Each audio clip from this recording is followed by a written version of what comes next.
반갑습니다.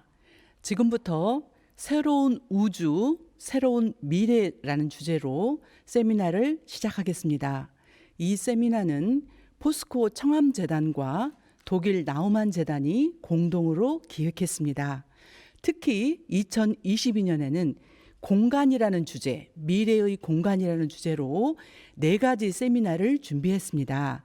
처음으로 이제 스마트 시티를 했고요. 그 다음에는 지구 환경, 우리가 살고 있는 지구 환경. 다음 3번째는 가상 공간을 포함한 메타버스. 그리고 오늘은 마지막으로 우주를 중심으로 말씀드리겠습니다. 그래서 이 3가지 세미나에 의해서 오늘 주제는 우주가 되겠습니다. 오늘 주제 발표를 해주실 분은 안형준 박사님이십니다. 서울대학교에서 물리교육과 과학철학을 공부하셨고요. 미국 조지아 공대에서 과학기술로 박사학위를 받으셨습니다. 현재는 과학기술정책연구원, 스태피라고 하는데요. 이곳은 과학기술에 관한 정책을 연구하는 곳입니다. 그곳에서도 특히 우주정책을 연구하는 우주정책연구센터에서 근무하고 계십니다. 오늘 참석하실 분들은 청암재단의 장학생들로서 아시아 국가와 국내에서 장학생들을 초청하였습니다. 그리고 독일 유학생도 함께 참석하십니다. 특히 이번 그 4번째 세미나는 사전에 질문을 받았는데요. 47개, 47개 질문이 왔고 그 질문의 수준과 깊이가 굉장히 좋아서 오늘은 이 47개 질문을 저희가 해결하면 아주 긍정적인 효과를 낼 것 같습니다. 그리고 오늘 행사의 사회를 맡은 저는 김인숙입니다. 독일 쾰른대학교에서 경제학을 공부했고요. 지금은 독일 전문가로서 4차 산업혁명, 산업 데이터 시장, 가야 X 등을 연구하고 있습니다. 그럼 지금부터 안형준 박사님의 강의를 듣도록 하겠습니다. 고맙습니다.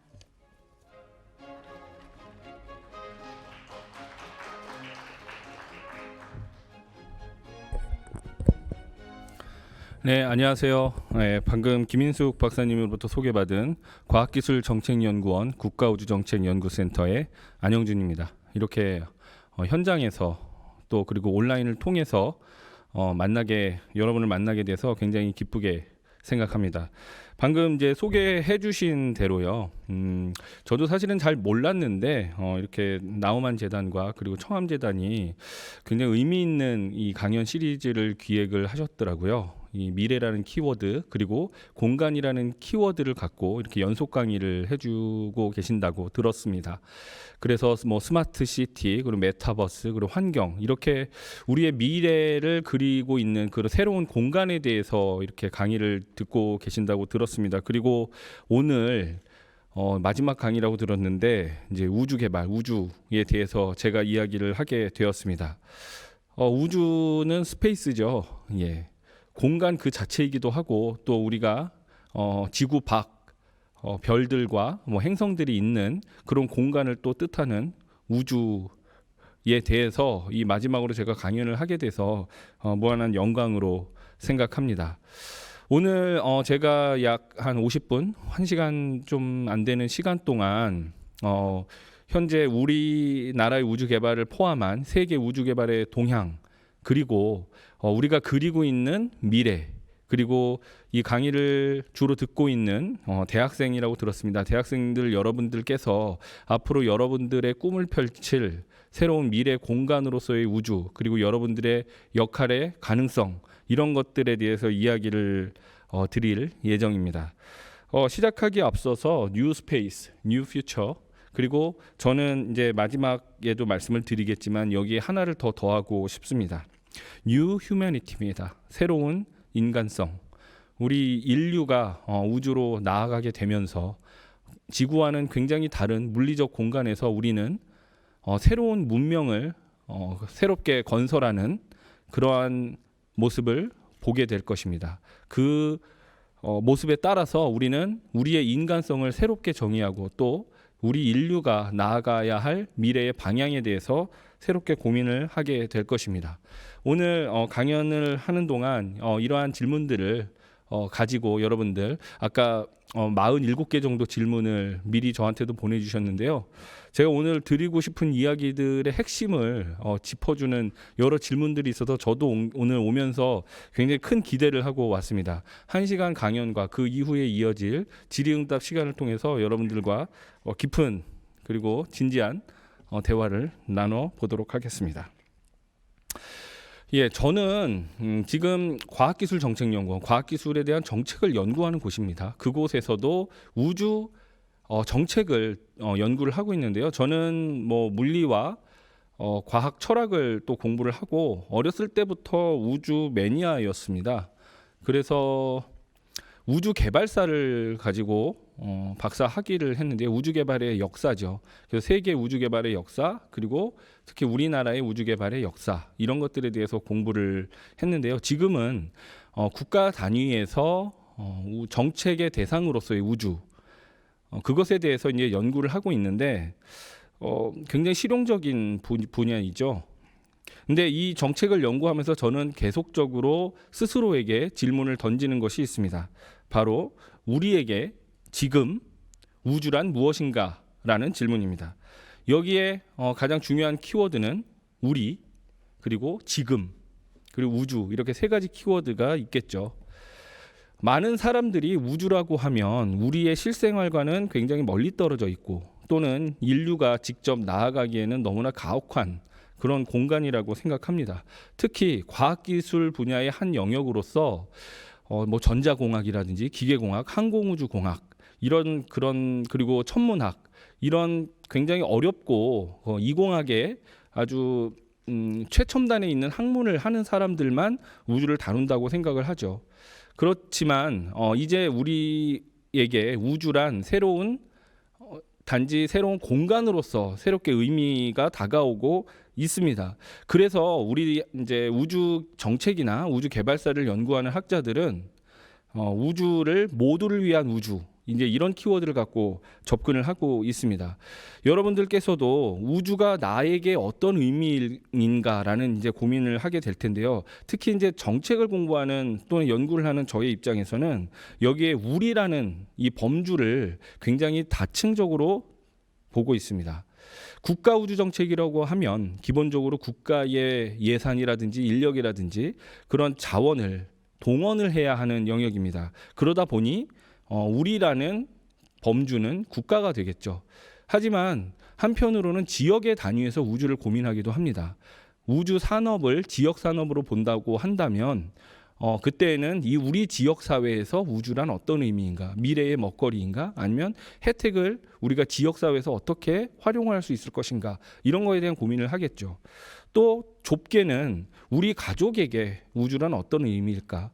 우리 가족의 막내는 우주를 뭐 꿈의 공간으로 생각할 수도 있겠지만 또 아버지나 어머니는 우리 실생활과 관련된 여러 경제 활동의 한 영역으로도 받아들일 수 있을 것입니다.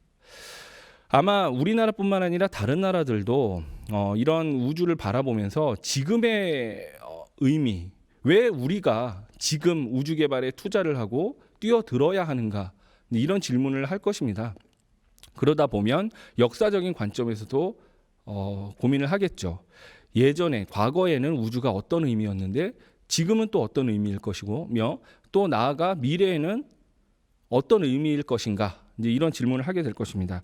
역사적으로 이렇게 우주가 복합적인 의미를 갖는다는 것을 제가 설명드리기 위해서 몇 가지 이제 예를 들었습니다. 사실은 우주라는 곳이 굉장히 멀리 떨어져 있고 그런 곳으로 여겨지지만 우리 인식의 관점에서 보면 이 세상의 절반은 우주입니다. 아닙니다. 더 크게 얘기하면 우리가 살고 있는 지구도 우주의 한 부분이기 때문에 우주는 우리의 모든 것이라고도 할 수 있겠죠. 우리는 눈을 뜨고 우주를 본다라고 생각하면 밤하늘을 볼 때 우주를 본다라고 생각을 하지만 사실은 낮에도 태양이 있고 별들이 안 보인다 뿐이지 고개를 들어 하늘을 바라보면 우리는 우주를 보고 있는 것이나 마찬가지입니다. 그래서 인류의 역사를 길게 봤을 때 우주는 오랫동안 이제 관찰의 대상이었죠. 여기 보시면 애스트로노미죠. 그러니까 천문학. 오랫동안 인류는 천체 운행을 보면서 자연이 돌아가는 원리에 대해서 고민을 해왔습니다. 그리고 우주 공간에 인간이 만든 뭔가 물체를 올린다거나 또는 인류가 직접 우주를 가기 시작한 건 불과 70년밖에 되지 않았죠. 그때는 우주라는 공간은 일종의 정복지였습니다. 정복의 대상. 그리고 탐험의 대상이었습니다. 그래서 우주라는 가혹한 공간에 인류가 나가기 위해서는 신체적으로 강인한 사람들, 이런 사람들이 주로 가게 됐죠. 그러다 보니 군인들이 많이 갔었습니다. 그러다 보니까 또 우주 공간에 대한 냉전 시제에 1950년대 이후 냉전 시기에는 구소련과 미국을 중심으로 한 냉전 체제의 어떤 경쟁의 일환으로 우주 공간을 바라보다 보니까 이제 군사화에 대한 고민들이 많이 있었습니다. 사실은 우주에 뭔가 무기를 올려놓는다 또는 상대 적국을 감시를 하거나 정찰을 하는 대상으로 생각한 건 굉장히 오래됐습니다. 1900년대 후반부터 이렇게 생각을 하고 있었고 2000년대 초반부터 그것이 이제 실제적으로 구현이 되기 시작을 했다라고 볼 수 있을 것입니다. 그래서 우주라는 공간은 또 군사화된 공간으로서 받아들여지기도 하죠. 또 한편으로는 정치 외교의 공간이기도 합니다. 여기 그림에 보시면 냉전 시기가 한참 진행되던 1970년대에 구소련의 소유즈라는 우주 정거장이 있었습니다. 그리고 미국에는 스카이랩이라는 우주 정거장이 또 있었는데요. 경쟁적으로 그렇게 양 국가에서 우주 정거장을 지어놓고 우주인들이 올라갔었는데 70년대에 화해 무드가 조성이 된 적이 있었습니다. 우리가 흔히 데탕트 무드 70년대 그런 용어를 사용하기도 했는데 그 당시에 구소련의 우주정거장과 미국의 우주정거장이 서로 도킹을 해서 양국의 우주인들이 서로 만나서 저런 화해의 제스처를 보여주기도 했습니다. 비단 70년대 얘기뿐만이 아닙니다. 지금도 우주 공간은 전 세계인들의 이목을 집중이 되는 공간이다 보니 정치 외교적인 여러 행위들이 이루어지기도 합니다. 예컨대 지금 한창인 러시아와 우크라이나 사이의 그 전쟁 상황에서 러시아는 국제 우주 정거장을 정치적인 지렛대로 이렇게 활용을 하려는 시도들을 또 보이기도 합니다. 그래서 어쩌면 우주는 경쟁과 협력을 상징적으로 보여주는 이러한 역할을 하기도 하는 것입니다. 그리고 가장 중요한 우주 공간의 의미는 우주 실험실일 것입니다. 스페이스 레버토리죠. 새로운 지식이 생산되는 실험실. 오랫동안 우주 공간에 나아가던 사람들은 엔지니어나 그리고 군인들 이런 사람들이었지만 지금 국제우주정거장에 가는 많은 사람들은 대부분 과학자들입니다. 그곳에서 인류가 이전에 경험해 보지 못했던 여러 물리적 환경에서의 새로운 과학 지식을 생산하고 있는 것이죠. 그래서 여전히 우주는 또 과학자들의 공간이기도 합니다. 또 최근에 가장 주목을 받고 있는 우주 공간의 가능성은 상업적인 가능성입니다. 우리가 흔히 commercialized space 이렇게 표현을 하기도 합니다. 우주 공간이 새로운 경제적인 공간으로 이제 받아들여지고 있다는 것이죠. 사실은 우주 공간에서의 경제적 활동의 어떤 시작은 우주에서의 그 광고판 역할 이런 것들이 1980년대, 90년대에서도 이미 있었습니다. 워낙 우주라는 공간에 대한 주목도가 높다 보니까 그곳에서 상업적인 광고를 하기도 했고 여기 사진에서 보이시는 것은 우주 IPA 여러분 좋아하시는 맥주입니다. 우리 국내의 맥주 회사가 우주 IPA 이런 이제 브랜딩을 갖고 헬륨 풍선에 맥주를 달아서 이제 우주 공간에 띄워서 이렇게 우주 공간을 배경으로 한 이제 광고를 찍기도 했죠. 예, 그런 것뿐만 아니라 지금은 지난해 이제 본격적으로 시작된 우주 관광이라든지 또 앞으로 이제 여러 준비하는 회사들이 있는데요. 우주 공간에 공장을 짓는다든가 또 더 나아가서 소행성이나 달이나 화성 같은 곳에 지구에 부족한 자원을 채굴을 하는 그런 것까지 이제 시도를 하려고 하고 있습니다. 그래서 앞으로는 이제 우주가 새로운 경제 영역으로 이제 받아들여지기도 합니다. 마지막으로 여러분 언론을 통해서 많이 보셨겠습니다만 스페이스 X 굉장히 유명한 미국의 우주개발 회사죠.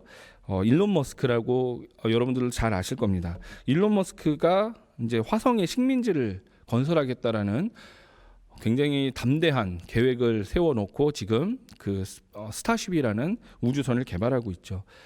이따가 자세히 말씀드리겠지만 앨런 머스크의 궁극적인 목표는 인간을 화성에 거주를 시키면서 인류를 다행성 종족, 그러니까 멀티 플래네터리 스피시즈, 이런 다행성 종족으로 변화를 시키겠다, 이런 비전을 갖고 있습니다. 우주, 이제 지구가 아닌 다른 천체에 인간의 거주지를 짓고 경제 활동을 영위하고 이제 이렇게 새로운 인류의 새로운 종으로서 세대를 이어가는 그런 가능성들을 얘기를 하고 있는데요. 이것을 상상하는 일은 굉장히 흥미롭기도 하고 가슴 뛰는 일이기도 하죠. 한편으로는 너무나 큰 도전이기에 언제 그것이 실현될 수 있을 것인가, 이러한 걱정이나 또 뭐 그런 우려들도 있습니다. 이처럼 우주라는 공간은 차갑고 메마른 공간이 아니라 인간이 지구상에서 이미 하고 있는 여러 사회 활동들, 문명과 관련된 여러 활동들이 일어나고 있는 지구상의 인류의 어떤 활동 영역의 또 다른 이름입니다. 새로운 공간으로서의 의미가 있는 것입니다. 그래서 우리는 우주를 지금은 복합 공간이라고 부릅니다. 그리고 새로운 인간성의 가능성을 탐색하는 공간으로 생각을 하고 있습니다. 인류의 우주 개발이 본격적으로 시작된 1950년대, 이제 한 70년 정도 돼 가는데요. 한번 그 70년간의 인류가 이루어 놓은 성과들을 한번 되짚어 보려고 합니다. 여러분 잘 아시죠? 1957년 인류 최초의 인공위성 스푸트닉 1호가 발사가 되었습니다. 인류 최초의 인공물이 우주 공간 밖으로 나가게 된 사건이죠. 이때부터 인류의 우주에 대한 도전이 본격적으로 시작되었다고 할 수 있을 텐데요. 비슷한 시기 미국을 중심으로 또 우주 개발에 대한 도전이 또 함께 이루어졌습니다. 그리고 1961년 인류가 최초로 우주를 경험하고 돌아오죠. 여러분 잘 아시는 유리 가가린이 인류 최초의 우주인입니다. 이때 동시에 우주 공간, 지금으로 뭐 생각하면 지구상에서 100km 이상의 궤도 공간, 이제 그곳을 우주라고 부르는데, 우주 개발의 초창기 때부터 이미 금성 탐사나 이런 것들이 함께 이루어져 왔습니다. 지금 화성이나 달에 대한 탐사를 이야기를 하고 있지만 1961년부터 이미 구소련은 베네라라는 금성 탐사선을 보내기 시작했고요. 미국도 태양계 탐사에 이미 나섰습니다. 그래서 금성 표면에 사진을 찍어서 보낸다던가 그러한 탐사에 대한 노력들을 해왔었죠. 그리고 1969년 드디어 달에 인류가 처음으로 착륙을 하게 됩니다. 아폴로 계획을 통해서죠. 1969년 아폴로 11호가 우주인 3명을 싣고 달에 가서 2명이 이제 처음으로 달 표면에 발을 내디뎠습니다. 그리고 1971년에는 또 최초의 우주 정거장, 아까 제가 말씀드렸던 그 구소련의 살류트가 이제 올라가게 됩니다. 그동안 이제 인공위성이나 이런 것들이 우주 궤도에 올라갔다고 한다면 이제는 인간이 우주 공간에서 장기간 체류하는 시대가 이때부터 이미 열렸다고 볼 수가 있습니다. 곧이어 1973년에는 미국의 우주 정거장인 스카이랩이 올라갑니다. 이 스카이랩은 사실은 그 하드웨어 자체는 아폴로 우주선이었습니다. 아폴로가 아폴로 11부터 17호까지 이제 달을 방문했었죠. 1972년. 그러나 이제 어떤 구소련과의 달 탐사 경쟁에서 완전히 승리했다고 생각한 미국은 예정돼 있던 아폴로 18호, 19호 이 계획을 취소하고 만들어 놓은 아폴로 우주선을 개조를 해서 우주 정거장으로 활용을 합니다. 그것이 바로 스카이랩입니다. 그래서 이미 1970년대에 구소련과 미국을 중심으로 인간이 우주 공간에서 장기 체류하는 우주 정거장 시대가 이제 열린 것이라고 볼 수 있죠.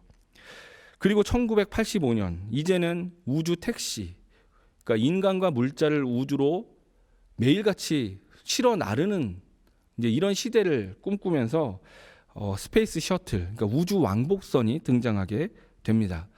그 전까지는 우주선이라고 하는 것들은 한 번 쓰면 그대로 이제 다시 사용할 수 없는, 그래서 돈이 굉장히 많이 드는 이제 이런 운송 수단을 사용하고 있었는데, 이때 이제 미국은 일상적인 우주 공간으로의 수송을 꿈꾸면서 이제 스페이스 셔틀, 말 그대로 셔틀입니다.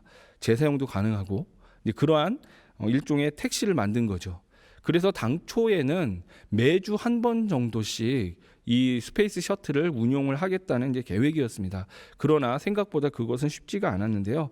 만들어 놓은 5대의 우주 왕복선 중에 이제 2대를 이제 폭발 사고로 인해서 잃게 되고, 또 우주인들도 이제 목숨을 잃게 되는 좀 비극이 있었기도 합니다.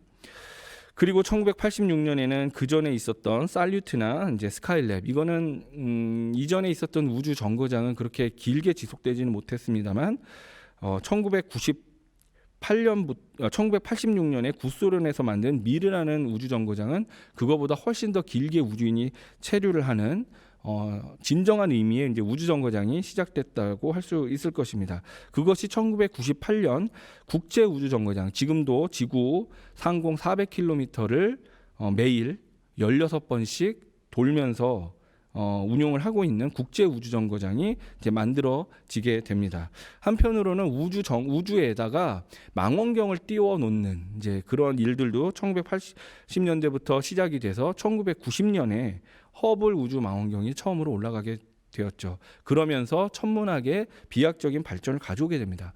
여러분 이제 최근에 뉴스를 통해서 많이 보고 있는 제임스 웹 우주 망원경이 있죠. 그 전까지 허블 우주 망원경이 우주 망원경의 거의 왕좌를 지키고 있다가 이제 새로운 세대의 우주 망원경, 제임스 웹 우주 망원경이 훨씬 더 높은 성능으로 지금 우주에서 임무를 수행하고 있습니다. 이렇게 2000년대 전까지는 구소련과 미국을 중심으로 굉장히 다양한 우주 개발과 관련된 탐사와 관련된 시도들이 있어 왔고요.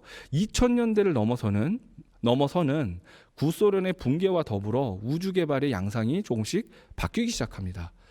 그렇게 가장 크게 나타난 특징 중에 하나는 민간이 우주 개발에 나서게 되었다는 것이고요. 또 한편으로는 양극 체제, 구소련과 미국이 이루고 있었던 냉전 시기의 양극 체제에서 이제 다극 체제로 이제 바뀌고 있다는 것입니다. 그런데 한편으로는 중국의 추격이 굉장히 무섭습니다. 2000년대 이전에 구소련의 역할을 이제는 중국이 거의 차지를 하고 있다고 봐도 좋을 것 같은데요. 그 중국이 우주 개발의 성과를 두드러지게 나타나기 시작했던 것이 이제 2000년대 초반부터입니다. 2003년에 중국의 유인 우주 비행. 그 전까지는 우주인을 자국의 어떤 발사 기술과 어떤 유인 탐사 기술로 이렇게 우주로 보낼 수 있는 나라는 구소련과 미국밖에는 없었지만, 지금 이제는 2000년대 초반부터는 중국이 독자적인 기술로 우주인을 배출하기 시작했죠. 그리고 중국은 지금은 이제 독립적인 우주 정거장도 운용을 하고 있습니다. 그리고 2000년대가 시작되기 바로 직전인 1998년 그리고 2000년대 초반까지 우주 관광에 대한 관심이 굉장히 높아졌는데요. 최초의 민간 우주 관광객이 2001년에 등장합니다. 남아공 출신의 데니스 티토라는 이제 사업가인데요. 개인 비용으로 국제 우주 정거장에 방문을 하게 되면서 이때부터 우주 여행 시대가 열렸다고 사실은 볼 수 있을 것입니다. 이때부터 2010년 정도 때까지 10명 정도의 이제 우주 관광객들이 국제 우주 정거장을 방문을 했고요. 2010년대를 넘어가서는 이제 스페이스X라는 회사를 시작으로 민간의 우주 기업들이 민간의 투자를 받아서 새로운 비즈니스 모델을 가지고 우주 산업에 뛰어드는 이제 이런 형태가 나타나기 시작합니다. 그래서 2012년 스페이스X가 드래곤이라는 우주 비행선을 가지고 수송에 먼저 나섰고요. 이제 작년부터는 사람을 수성에 나르는 민간 기업이 이렇게 우주 수송에 나서는 이런 시대를 우리가 보고 있습니다. 이렇게 민간 기업이 우주 산업에 뛰어들고 또 거기에서 새로운 부가가치를 창출하는 이런 어떤 새로운 우주 시대, 이거를 우리가 흔히 뉴스페이스라고 이제 이야기를 하는데요. 뉴스페이스의 가장 큰 동의는 이제 스페이스X 같은 민간 회사가 만든 재활용 로켓이라고 할 수 있을 것입니다. 여러분도 이미 익숙하게 보셨을 텐데 스페이스X가 만든 재사용 로켓은 발사를 한 후에 다시 착륙장으로 돌아와서 착륙을 하죠. 마치 연필이 거꾸로 이렇게 서는 것처럼 이렇게 다시 돌아와서 고개에 가까운 이제 그런 묘기를 펼칩니다. 그런 것들이 기술적으로는 굉장히 신기해 보이는데 이미 2015년에 해상 바지선에서 이제 회수에 성공을 한 이후 지금은 스페이스X가 올해는 거의 매주 한 번꼴로 이렇게 재사용 로켓을 통해서 우주에 물자를 실어 나르고 있습니다. 그래서 이러한 빠른 변화에 이제는 우리가 이제 적응을 해야 될 때가 왔는데요. 이제 우리가 새롭게 보는 우주 탐사의 역사는 달과 화성으로 향하고 있습니다. 2020년 아르테미스라고 불리우는 미국 주도의 달 탐사 프로젝트가 시작이 됐습니다. 여기에는 많은 국가들이 이제 협력을 통해서 참여를 하게 될 텐데요. 우리나라를 포함해서 약 21개국이 지금 이런 아르테미스 협력을 통해서 달 탐사에 나서겠다고 지금 밝히고 있습니다. 최근에 이제 아르테미스 사업을 통해서 궤도선을 먼저 보내는 것을 올해 이제 시작하기로 했는데 새로 개발한 우주 비행선의 약간의 문제로 인해서 발사가 지연되고 있는 것 같습니다. 아마 연내에 아마 성공을 하지 않을까 이렇게 생각을 하고요. 그리고 1972년 우리가 마지막으로 인류를 아폴로 계획을 통해 보냈던 그 시대 이후 약 50년 만에 인류가 다시 달에 착륙하는 모습을 이번 2020년대 안에 보게 될 것으로 기대하고 있습니다. 이렇게 70년 동안 우리가 인류가 우주 개발에 도전했던 이렇게 모습들을 이렇게 좀 간단하게 살펴봤는데요. 많은 변화들이 있었고 또 한편으로는 또 더딘 것 같다라는 생각도 있습니다. 왜냐하면 아폴로 프로젝트가 달에 착륙을 했던 1960년대 말 그때만 하더라도 우리나라 언론이나 이런 미디어 같은 곳에서는 2000년대에 들어서면 달로의 여행은 굉장히 대중화될 것이다. 이런 예측들이 있었거든요. 사실 그런 예측들에 비해서는 많이 또 늦은 감도 없지 않아 있는 것 같습니다. 그러나 우주 개발은 기술적인 어떤 성취로만 진행되는 것은 아닙니다. 이것이 어떻게 보면 오늘 제가 말씀드릴 중요한 포인트 중에 하나인데요. 과학기술은 기술 자체의 어떤 논리로 인해서 지속적으로 끊임없이 발전만 하는 것은 아니다. 정치, 경제, 사회 뭐 이러한 모든 것들이 합을 이루어야 우주 개발과 같은 인류의 원대한 꿈도 이룰 수 있다. 이런 부분들을 우주 개발의 역사를 통해서도 우리가 좀 볼 수가 있을 것입니다. 방금 말씀드렸던 그 새로운 시대, 뉴 스페이스라는 키워드는 우주의 상업화 또는 우주 경제 이러한 용어들과 맥을 같이 하고 있는데요. 그 뉴 스페이스라는 키워드가 갖고 있는 힘은 사실은 굉장히 엄청난 것 같습니다. 지금 한번 이 그림을 통해서 한번 제가 간단하게 설명을 드리려고 하는데요. 여기 보시면 트래디셔널 스페이스가 있고 뉴 스페이스가 있죠. 뉴 스페이스는 그냥 새로운 우주, 이 말 그대로의 그대로의 뜻을 갖고 있는 용어는 아닙니다.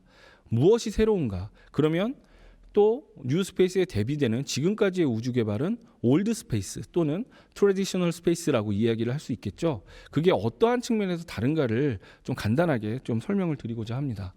이전에는 우주 개발이라고 하면 빅사이언스, 거대 과학의 아주 대표적인 분야였습니다. 그것은 많은 돈이 필요하고 많은 인력이 필요하고 그리고 실패의 위험이 굉장히 큰 과학기술 분야를 우리가 소위 빅사이언스라고 이렇게 얘기를 하는데요. 그 빅사이언스를 하기 위해서는 민간 기업이 수익을 목표로 하고 있기 때문에 민간 기업은 참여를 하기가 쉽지는 않습니다. 그렇기 때문에 오랜 기간 동안 우주 개발은 국가만이 도전을 할 수 있었죠. 그러다 보니까 국가에서 기획을 하고 국가의 예산을 들여서 기업들과 함께하고 뭐 이제 이런 정도의 우주 개발의 양상이었습니다. 그리고 그러한 체제를 통해서 그동안 우리가 누리고 있던 여러 우주 개발들의 혜택이 있죠. 내비게이션, 컨스텔레이션, 그러니까 우리가 흔히 얘기하는 GPS를 뜻하죠. 그리고 군사적인 정찰이나 뭐 이런 활동들, 정찰 위성 그런 군사적인 용도에서의 우주, 그리고 우주 과학 실험들도 그러한 체제 내에서 이제 실행이 되어 왔습니다. 그리고 상업적인 부분이라고 한다면 저궤도나 중궤도나 정지궤도, 이제 이 고도에 따라서 그렇게 위성의 궤도를 나누는데요. 발사체를 만든다거나 그리고 통신 위성이나 영상을 촬영을 하는 관측 위성, 이런 하드웨어를 만드는 쪽에 중심이 있었습니다. 이렇게 전통적인 우주 산업은 국가 그리고 대기업 그리고 많은 비용과 그리고 높은 위험 뭐 이런 것들을 특징으로 하고 있었습니다. 그런데 지금 이야기하는 뉴스페이스는 가장 큰 뉴스페이스의 동의는 이제 기술적인 성취일 것입니다. 대표적으로 이제 스페이스X의 재사용 발사체가 나오게 되면서 발사 비용이 확 줄어들게 됩니다. 그렇게 되면은 이전에는 우주 공간에서 뭔가를 하고 싶다라는 아이디어가 있어도 이 발사 비용이 너무 커서 그거를 실현하기 어려웠지만 지금은 그 발사 비용이 거의 이전보다 10분의 1 이상 줄어들고 있거든요. 그러다 보니까 많은 기업들이 그렇게 발사 비용이 적게 든다면 이런 비즈니스 모델을 갖고 수익을 낼 수도 있겠다. 이렇게 가능성들을 보고 있는 것입니다. 또 한편으로는 인공위성도 만들기가 굉장히 어렵고 돈이 많이 드는 분야였습니다. 그러나 기술의 발전으로 인해서 초소형 위성들이 등장하게 되죠. 소위 말하는 이제 큐브셋 같은 거의 뭐 주먹만한 위성들이 등장을 하게 됩니다. 그런 위성들은 큰 몇 톤짜리 위성보다 기술적으로는 많이 떨어지지만 그 위성의 수를 많이 늘려서 그리고 지구 궤도상의 저궤도에 많이 뿌린다면 그 큰 위성이 하는 역할을 충분히 할 수 있다. 이렇게 이제 생각을 하고 있죠. 그래서 그렇게 위성 비용의 또 감소, 발사 비용의 감소가 이 우주 개발의 민간 업자들이 그리고 아주 적은 비용으로도 비즈니스를 할 수 있는 어떤 일종의 새로운 기회의 창이 열린 것입니다. 그게 이제 소위 말하는 뉴스페이스고요. 그렇게 되면 국가 예산이 아니라 민간의 투자자들에게 돈을 투자를 받아서 수익을 내고 다시 이제 돌려주는 우리가 알고 있는 시장입니다. 그러니까 국가 주도가 아니라 시장 중심의 우주 개발을 뜻하는 것이 바로 뉴스페이스입니다. 그러다 보니까 이 서비스 영역이나 우주 개발의 영역도 폭발적으로 이제 넓어지게 되는데요. 여기 보시면 기존에 있었던 위성 항법이라고 하죠. 포지셔닝, 내비게이션 앤 타이밍 이쪽 분야, 그리고 새로운 발사, 재사용 발사체와 같은 새로운 발사 시스템, 이런 이제 기술의 혁신뿐만 아니라 데이터 서비스, 이 위성이 늘게 되니까 위성으로부터 얻게 되는 데이터가 어마어마하게 늘어나게 되는 겁니다. 그런데 그것이 우리가 흔히 얘기하는 4차 산업혁명 기술, AI, 빅데이터, 클라우드 이런 기술과 접목되다 보니까 우주에서 돌고 있는 인공위성이 만들어내는 엄청나게 많은 영상 데이터들을 빅데이터 분석 또는 AI를 통한 분석을 통해서 새로운 부가가치를 창출할 수 있게 되는 겁니다. 그래서 이제 데이터 쪽이나 이런 쪽도 굉장히 유망하게 되고요. 또 군집 위성이라고 이야기를 하는데요. 위성이 하나 이제 궤도에 올라가서 단일한 임무를 수행하는 것이 아니라 작은 위성이 뭐 수만 개가 우주를 덮으면서 임무를 수행하는 것입니다. 이러한 개념을 벌써 이제 서비스 시장에 나온 것이 바로 스페이스X의 스타링크라는 사업이죠. 우주 인터넷입니다. 지금 우리가 사용하고 있는 인터넷은 핸드폰을 통해서 사용하는 인터넷은 지상국의 어떤 뭐 5G 또는 그런 지상 신호를 가지고 우리가 서비스를 이용하게 되다 보니까 지상국의 어떤 그 안테나가 없는 지역은 음영 지역이라고 해서 신호를 받을 수 없는 곳들이 생기게 되죠. 하지만 인공위성을 통해 지구 전역을 덮게 된다면 뭐 아프리카 또는 뭐 몽고나 이런 사막지대 또는 밀림지대 지상국이 없는 곳에서도 인터넷을 쓸 수 있게 되는 것이죠. 그래서 이미 미국의 그 스타링크는 그 사업을 이미 시작을 했고 앞으로 그 서비스 영역을 이제 넓혀 나아가고 있습니다. 그렇게 되면 지금까지 우리가 사용했던 인터넷 이 프로바이더 이 시장 자체도 굉장히 큰 변화를 겪게 되겠죠. 그리고 이제 우주 관광 시대도 이제 앞으로 열리게 될 것입니다. 그리고 나아가서는 우주에 굉장히 많은 위성들이 돌다 보니까 이 위성들이 충돌할 위험도 있죠. 그러다 보니까 관제 시스템 같은 것들도 이제 우리가 고민을 해야 되고, 또 더 나아가서는 우주의 위성들을 수리하거나 이제 재급유를 하거나 비행기를 우리가 운항하는 것처럼 그렇게 우주 공간에서의 궤도상 서비스라고 이야기하는 서비스 분야도 새로 생겨나고 있습니다. 그래서 그런 이전에 있지 않았던 우주 개발 영역에서의 새로운 서비스 영역, 기술 개발의 영역들이 지금 폭발적으로 늘어나고 있고요. 여기 보시다시피 아직은 이제 시작되고 있고 신흥 기술로서 출현을 하고 있는 매뉴팩처링이죠. 우주 궤도상에서 공장을 만들어서 짓는다든지, 또는 인류가 우주 공간에 자주 올라가게 되다 보면 바이오 또는 의학 이제 이런 것들도 이제 필요하게 되겠죠. 그래서 생물학이라든지 아니면 의료 이런 부분에서도 우주에서의 수요가 앞으로 많이 늘 것으로 보입니다. 더 나아가서 아까 말씀드렸던 것처럼 우주에 뭔가 새로운 식민지를 건설하게 된다면 거기에서는 에너지 문제도 해결해야 될 것이고요. 또 자원 채굴과 같은 그런 일들도 벌어질 것입니다. 그리고 우주의 건설도 해야 되고요. 굉장히 고민해야 될 것들이 앞으로 새롭게 더 늘어나겠죠. 이러한 변화들의 양상을 우리가 이제 소위 뉴스페이스라고 이야기를 하고, 그것에는 이제 국가 주도의 우주 개발에서 민간 주도로 넘어가는 이러한 새로운 산업 영역으로서의 이제 우주를 가능성으로 이제 보고 있는 것입니다. 그래서 우리는 요즘에는 우주 산업이라는 얘기보다 우주 경제, 스페이스 이코노미라는 용어를 사용하고 있죠. 이 뉴스페이스가 단순히 이제 기술의 어떤 새로운 트렌드 또는 우주 산업의 어떤 변화 이런 것만을 이제 뜻하는 것 같지는 않습니다. 지금 이제 뉴스페이스라는 용어를 정의를 하는 이제 방식들이 좀 있는데요. 뭔가 뭐 학계나 세계적으로 통용되는 단일한 어떤 정의가 이렇게 마련이 돼 있는 것은 아닙니다. 하지만 제가 나름대로 이제 한번 정리를 해봤는데요. 좁게는 저기 맨 왼쪽에 보시는 것처럼 우주상의 어떤 서비스나 재화 이런 것들의 어떤 혁신적인 발전을 통해서 이윤을 창출하는 뭐 글로벌 산업 이런 거를 이제 좁은 의미에서 뜻하기도 하죠.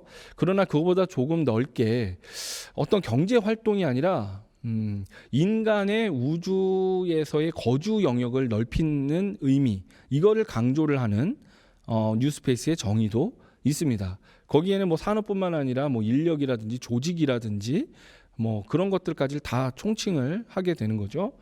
그런데 조금 더 나아가서는 철학이나 사회적 운동, 소셜 무브먼트 또는 아트까지도 이제 생각을 할 수 있게 됩니다. 뭐냐 하면 국가 주도의 어떤 우주 개발, 독점적이고 비민주적인 우주 개발이 아니라 너도 나도 참여하고 민간도 참여하고 어떤 몇 개국만 참여하는 것이 아니라 민주화된 어떤 우주 개발 이런 것들을 뜻하는 것이 뉴스페이스다.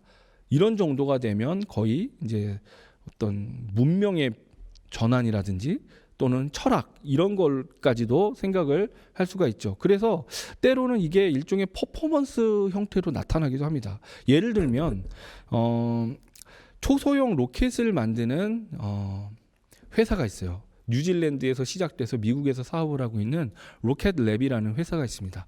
로켓랩의 CEO인 맥이라는 사람은 초소형 로켓을 만들면서 위성을 하나 띄웠는데 그 위성이 아무 기능도 하지 않고 그냥 이 디스코볼 같은, 그러니까 지구의 또는 태양의 빛을 반사해서 반짝반짝 빛나는 역할밖에 하지 않는 인공위성을 올린 적이 있습니다. 그러면 이제 지구상에서 그걸 보고 뭐 이게 통신이라든지 영상이라든지 이런 게 아니거든요. 새로운 영감을 이제 주는 거예요. 이제 그런 것들을 국가 주도적으로 한다는 것은 상상하기 좀 힘들겠죠. 일종의 디스코볼을 그냥 우주에다 띄운다든가 아니면 앨런 머스크 같은 사람은 이런 일도 벌였죠.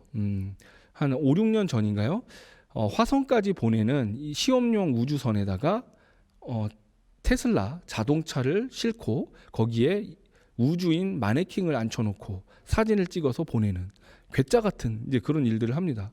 우리나라에서도 그런 비슷한 일이 있었어요. 뭐냐하면 한 예술가가 티셔츠를 팔아서 모은 돈으로 일종의 인공위성 DIY, 그러니까 그분은 예술가입니다. 그런데 자기 돈으로 개인 인공위성을 만들어서 이제 우주에 띄우는 이런 시도를 하면서 바이코누르 발사장에서 막 춤을 췄어요. 이런 것들은 일종의 퍼포먼스죠. 그러니까 이런 것들을 보면 뉴스페이스라는 것이 비단 산업적인 것을 뜻하는 것이 아니라 독점적인 어떤 우주 국가 주도의 독점적인 우주 개발에서 민주화되는 우주 개발로서의 그런 의미를 담고 있는 것으로도 볼 수 있을 것입니다. 그래서 저는 이제 그것이 뉴스페이스가 우주의 민주화라는 개념과도 확장될 수 있다라고 생각을 합니다. 여기서 보시면 우주 개발하는 국가가 예전에는 뭐 10개 남짓이었지만 지금은 90개 정도의 국가가 우주 자산을 갖고 있고 우주 개발을 하고 있습니다. 거기에는 혹자는 이제 이런 얘기를 하기도 합니다. 우주 개발 돈 많이 드는데 강대국이나 하는 건데 경제적으로 떨어져 있는 개발도상국이 우주를 개발을 하는 것은 빈민 구제나 아니면 국민 복지에 돈을 쓰는 것보다 덜 윤리적인 것이 아니냐라는 비판을 하는 사람들도 있습니다. 사실은 지금은 우주 개발 강대국이지만 인도 같은 나라는 우주 개발을 굉장히 일찍 시작했습니다.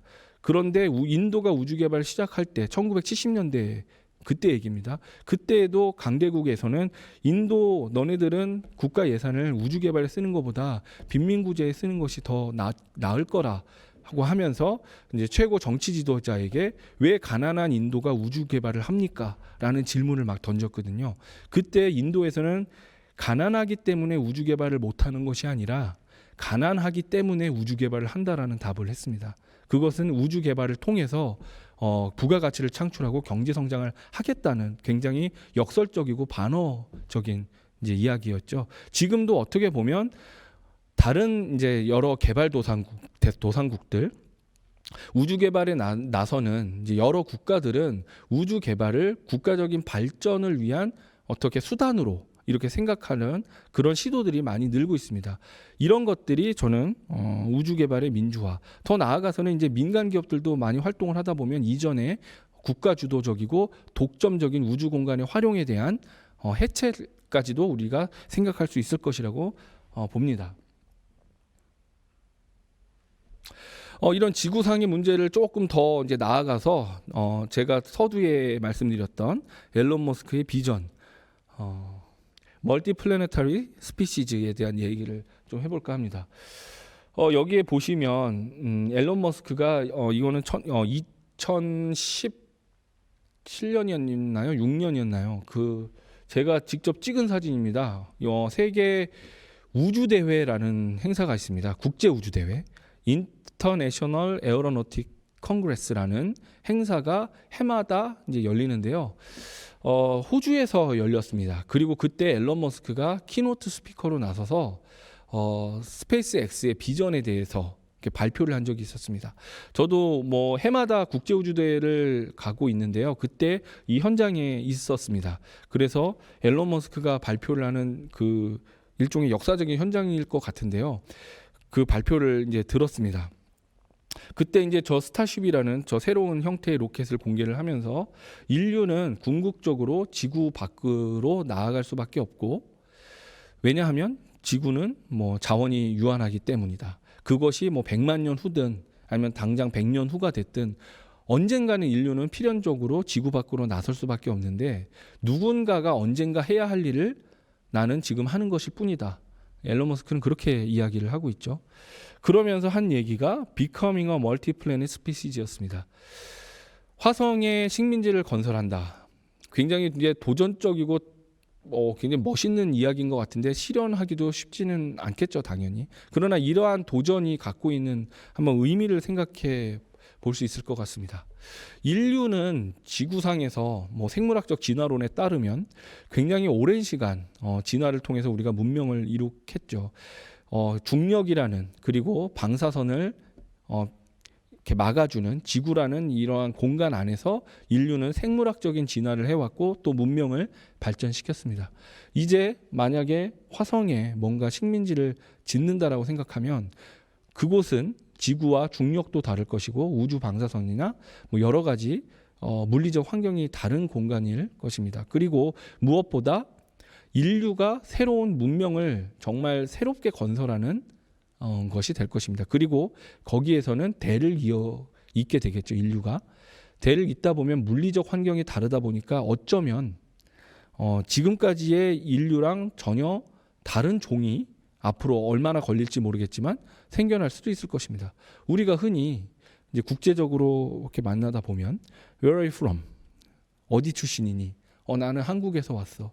미국에서 왔어. 얘기를 할 텐데 나중에는 Where are you from? 해서 하면 I'm from Mars. 이렇게 대답할 날이 올 수도 있겠죠.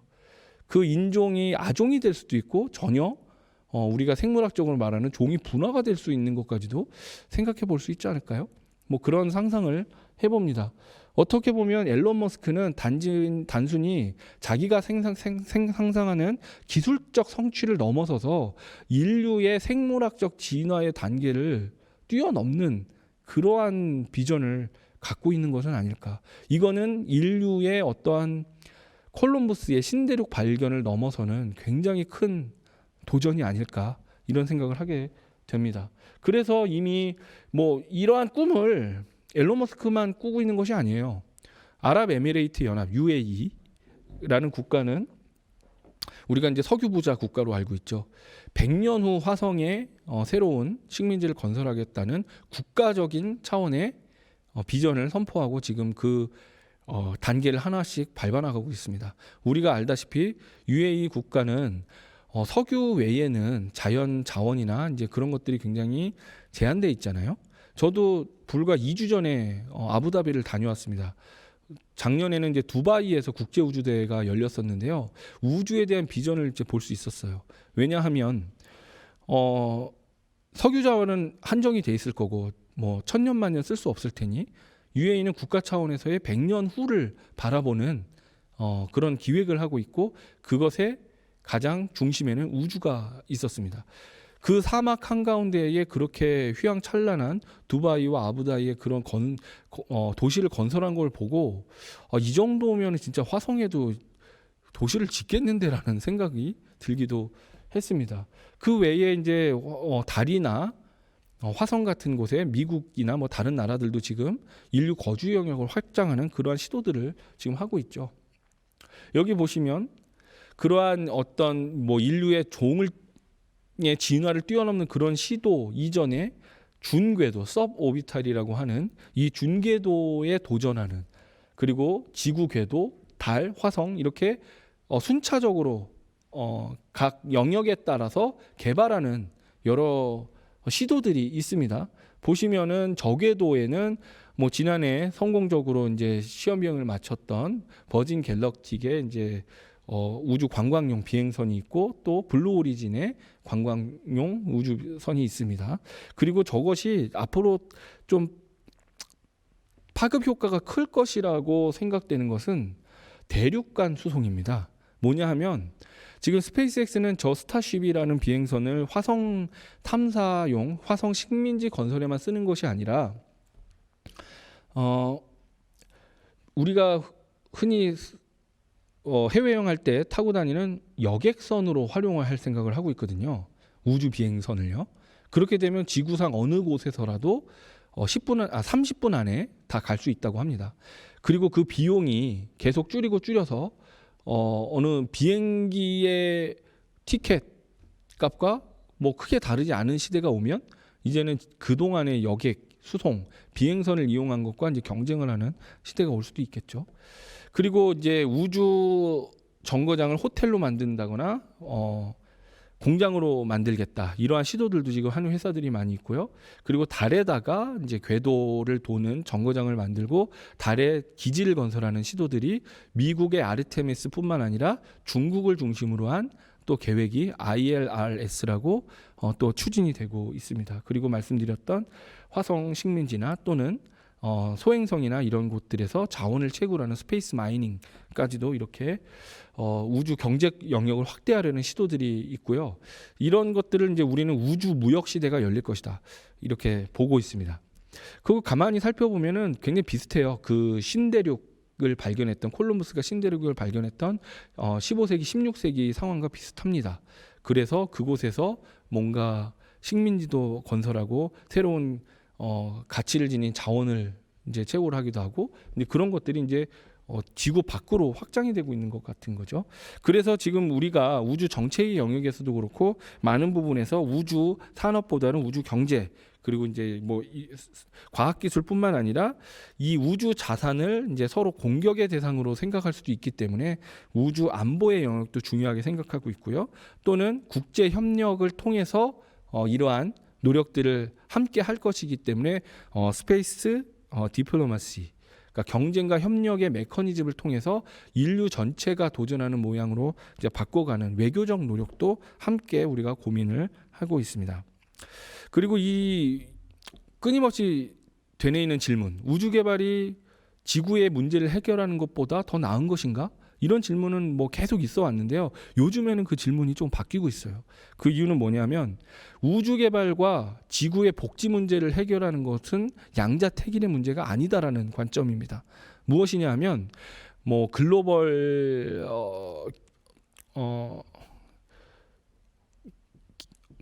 기후 변화의 문제라든지 또는 식수의 문제라든지 빈곤의 문제, 이런 부분과 우주 개발이 절대로 별개의 영역이 아니라는 겁니다. 거꾸로 이러한 문제를 해결하는데 우주 기술이 적극적으로 활용될 수 있다라는 관점입니다.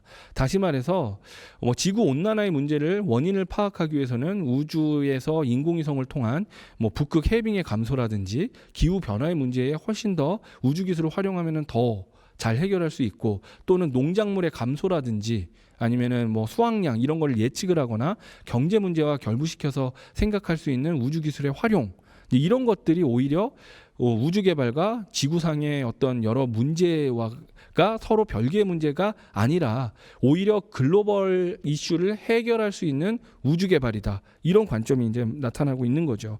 그래서 그거를 유엔에서 우주 영역을 뺀, 원래는 이제 Sustainable Development Goal이라 그래서 17가지 이제 과제들을 제시했는데, 우주 분야에서는 우주가 별개가 아니다, Space for SDGs라고 해서 우주 기술을 활용한 인류 전체의 문제를 해결하는 이제 그러한 시도들이 이루어지고 있는 것입니다. 저는 이러한 우주를 새로운 어떤 가능성의 공간으로 생각을 하고, 또 지속 가능한 개발을 통해서 인류의 문제를 해결하는 이제 이런 것들뿐만 아니라, 저는 지금 그동안 전통적으로 인공위성을 만들고 발사체를 개발하고 하는 엔지니어나 이제 과학자들뿐만 아니라 모든 전공을 갖고 있는 사람들이 우주 영역을 자신의 기능과 재능과 꿈을 펼칠 수 있는 새로운 도전의 공간이라고 저는 우주를 생각합니다. 그래서 저도 사실은 물리학을 공부를 했고 그렇긴 하지만 인문사회학자들이 이제 우주를 좀 자신들의 관점으로 보고 새로운 화두를 던져야 할 때라고 생각을 합니다. 제가 지금 사실은 신문에다가 매달 한 번씩 칼럼을 연재를 하고 있는데요. 거기에서 제가 이제 강조하고 있는 부분들이 이런 것들입니다. 몇 가지 사례를 소개를 하겠습니다. 첫 번째는 우주 윤리입니다. 스페이스 에틱스. 윤리가 어떤 문제가 있을까? 제가 서두에 언급했다시피 우주라는 공간은 메마른 공간이 아닙니다. 지구상에서 벌어지고 있는 인류 문명의 모든 영역들이 지금 우주 공간으로 확장되고 있는데요. 예컨대 이 아폴로 프로젝트 때 우리가 지금 요 사진을 보시면 갇혀 있잖아요. 아폴로를 타고 달에 갔다 온 사람들이 격리가 됐었어요. 오자마자 바로 가족들과 만나고 그랬던 게 아니라, 그 이유가 그때는 아무것도 몰랐으니까 달에서 뭔가 병원균을 옮겨오면 어떡하나 이런 걱정이 있었거든요. 그래서 지금 우리는 익숙하지만 그 코비드 19 때문에 익숙하지만 그때는 저렇게 격리가 됐었습니다. 그래서 쿼런틴을 다 받고 나서 이제 나오게 됐는데, 그때는 외계에서 뭔가 병원균을 옮겨오면 지구상에 큰 파국을 몰고 올 것이라는 걱정을 했었는데, 지금 고민하는 건 뭐냐면은 컨테미네이션, 역오염입니다. 뭐냐 하면 우리가 혹시 달이나 화성에 지구상의 병원균을 옮길 수도 있는 거 아니냐? 거꾸로.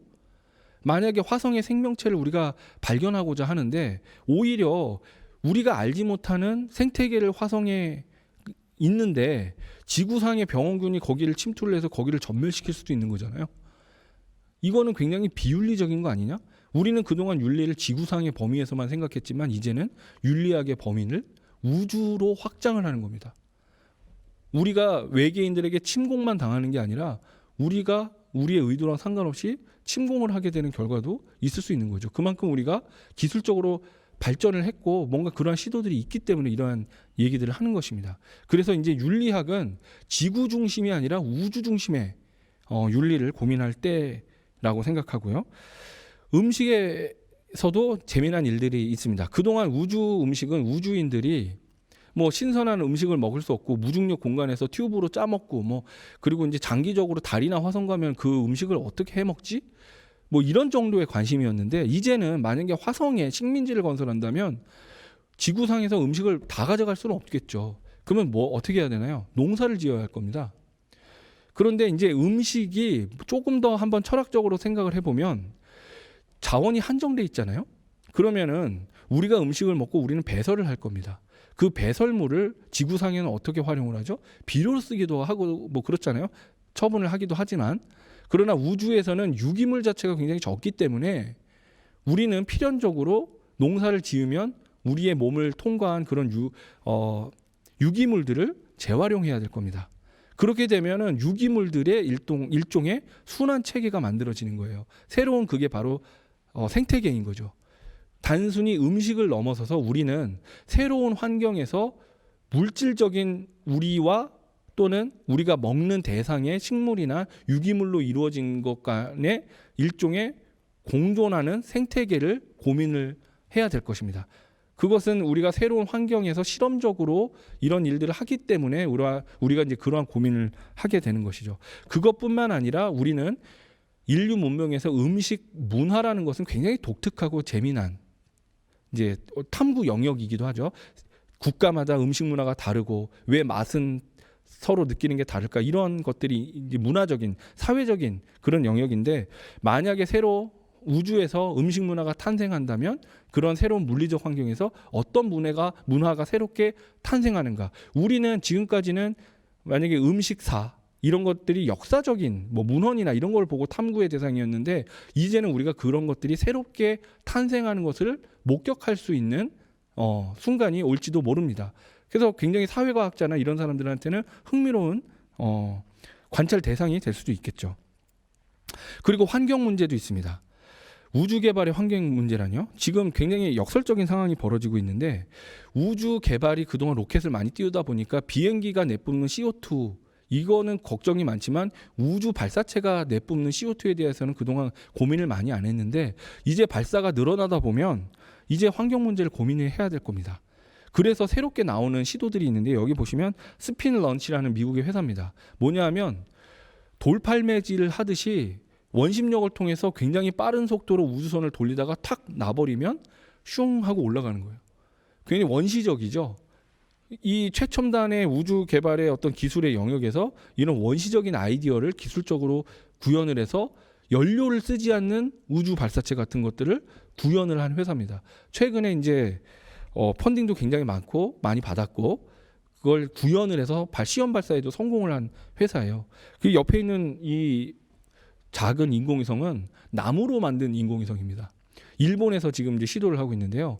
저 우주 인공위성 같은 것들이 대기권에서 다 타면 그런 뭐 유해물질이나 그런 것들이 대기에 많이 쌓이게 될 것이다. 그럼 유기물을 이용해서 위성을 만들자. 그래서 우주 쓰레기를 저런 식으로 처리하자. 이러한 새로운 아이디어들을 얘기를 하고 있습니다. 이거는 환경적으로 굉장히 윤리적이기는 하지만 또 한편으로는 경제적으로 만약에 지금 우리가 온실가스가 지구 환경에 미치는 영향에 대한 심각성 때문에 그것이 경제적인 논리로 규제를 만들고 있죠. 세계적으로. 만약에 우주 개발도 그러한 규제들이 만들어지게 된다면 이러한 기술을 갖고 있는 국가와 갖고 있지 않은 국가 간 사이에 일종의 또 갭이 벌어지게 될 것입니다. 이거는 어떻게 보면 우주 개발의 경제 논리로서 또 하나의 경제 장벽이 될 수도 있을 가능성이 있습니다. 페미니즘, 젠더의 문제도 우주에서 생각할 수 있습니다. 우주 개발에 여성이 유리한가 남성이 유리한가, 생물학적으로. 심리적으로 여성이 더 안정적이다, 남자보다. 남자들은 공격적이니까. 그래서 좁은 밀폐 공간에서 남자들만 보내는 건 위험하다. 우주 개발 초기에 있었던 그런 논의들이 있었습니다. 그러나 실제로는 남자들이 훨씬 더 도미넌트하게 우주인들의 영역을 갖고 있었죠. 그러다 보니까 국제우주정거장이나 우주선이 대부분 구조적으로 남자에게 유리하게 만들어져 있습니다.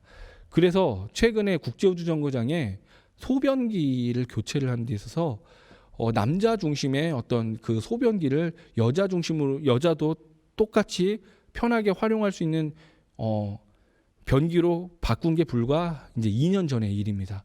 그만큼 여성의 참여가 많이 배제가 되어 있는데요. 남성 중심의 우주 개발에서 여성의 참여를 확대를 하는 우주 개발, 그리고 물리적으로 남성과 여성의 신체적인 차이는 어떤 것인가, 이러한 부분도 앞으로 우주로 인류가 나아가게 된다면 같이 고민해야 될 문제 중에 하나일 것입니다. 종교의 문제도 있습니다. 굉장히 흥미로운데요. 우주 개발을 하고 또 화성에 식민지를 짓는데 종교를 가져갈 것인가? 이런 문제입니다. 그런데 여기에는 두 가지 관점이 있어요. 종교를 어떻게 바라보느냐인데, 우리는 종교가 자연 발생했다고 생각합니다. 그러나 식민지를 새로 건설할 때는 우리가 선택을 할 수가 있어요. 종교를 인류에서 백해무익하다 이렇게 바라보는 사람은 우리 한번 종교로부터 자유로운 문명을 한번 건설해보자. 종교 때문에 일어났던 많은 전쟁들, 갈등들 이런 거 없이 한번 새로운 식민지에서는 종교 없는 세상을 구현해보자. 이런 걸 주장하는 사람들도 있어요.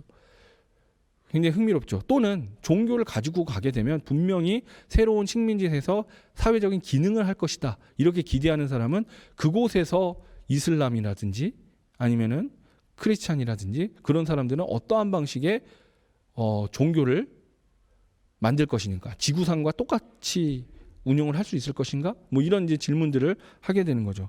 아직도 우주에 나아가는 우주인들은 저렇게 축복을 받습니다. 이제 러시아 정교에서 이제 목사님이 오셔서 저렇게 축복을 해주시는데, 저런 거에는 종교의 유무와 상관없이 그냥 이렇게 받아들여지고는 있지만 앞으로 이제 우주 식민지 건설을 할 때에는 아마 종교적인 부분도 아마 고민을 해야겠죠. 마지막으로 저는 서두에서 말씀드렸다시피 뉴스페이스가 미래의 새로운 공간이기도 하면서 우리 인류가 이룩해 놓은 여러 문명에 대해서 다시 한번 성찰할 수 있는 계기를 마련을 해줄 수 있다고 생각합니다. 스페이스의 이제 두 가지 큰 용법을 보면, 우리가 흔히 알고 있는 별들과 행성들이 있는 지구 밖의 공간, 이렇게 해서 우주라는 스페이스라는 용어를 쓰기도 하지만, 또 한편으로는 굉장히 일반적인 의미에서 에어리아, 룸, 서피스, 그런 공간, 말 그대로 공간으로서의 의미를 동시에 갖고 있죠.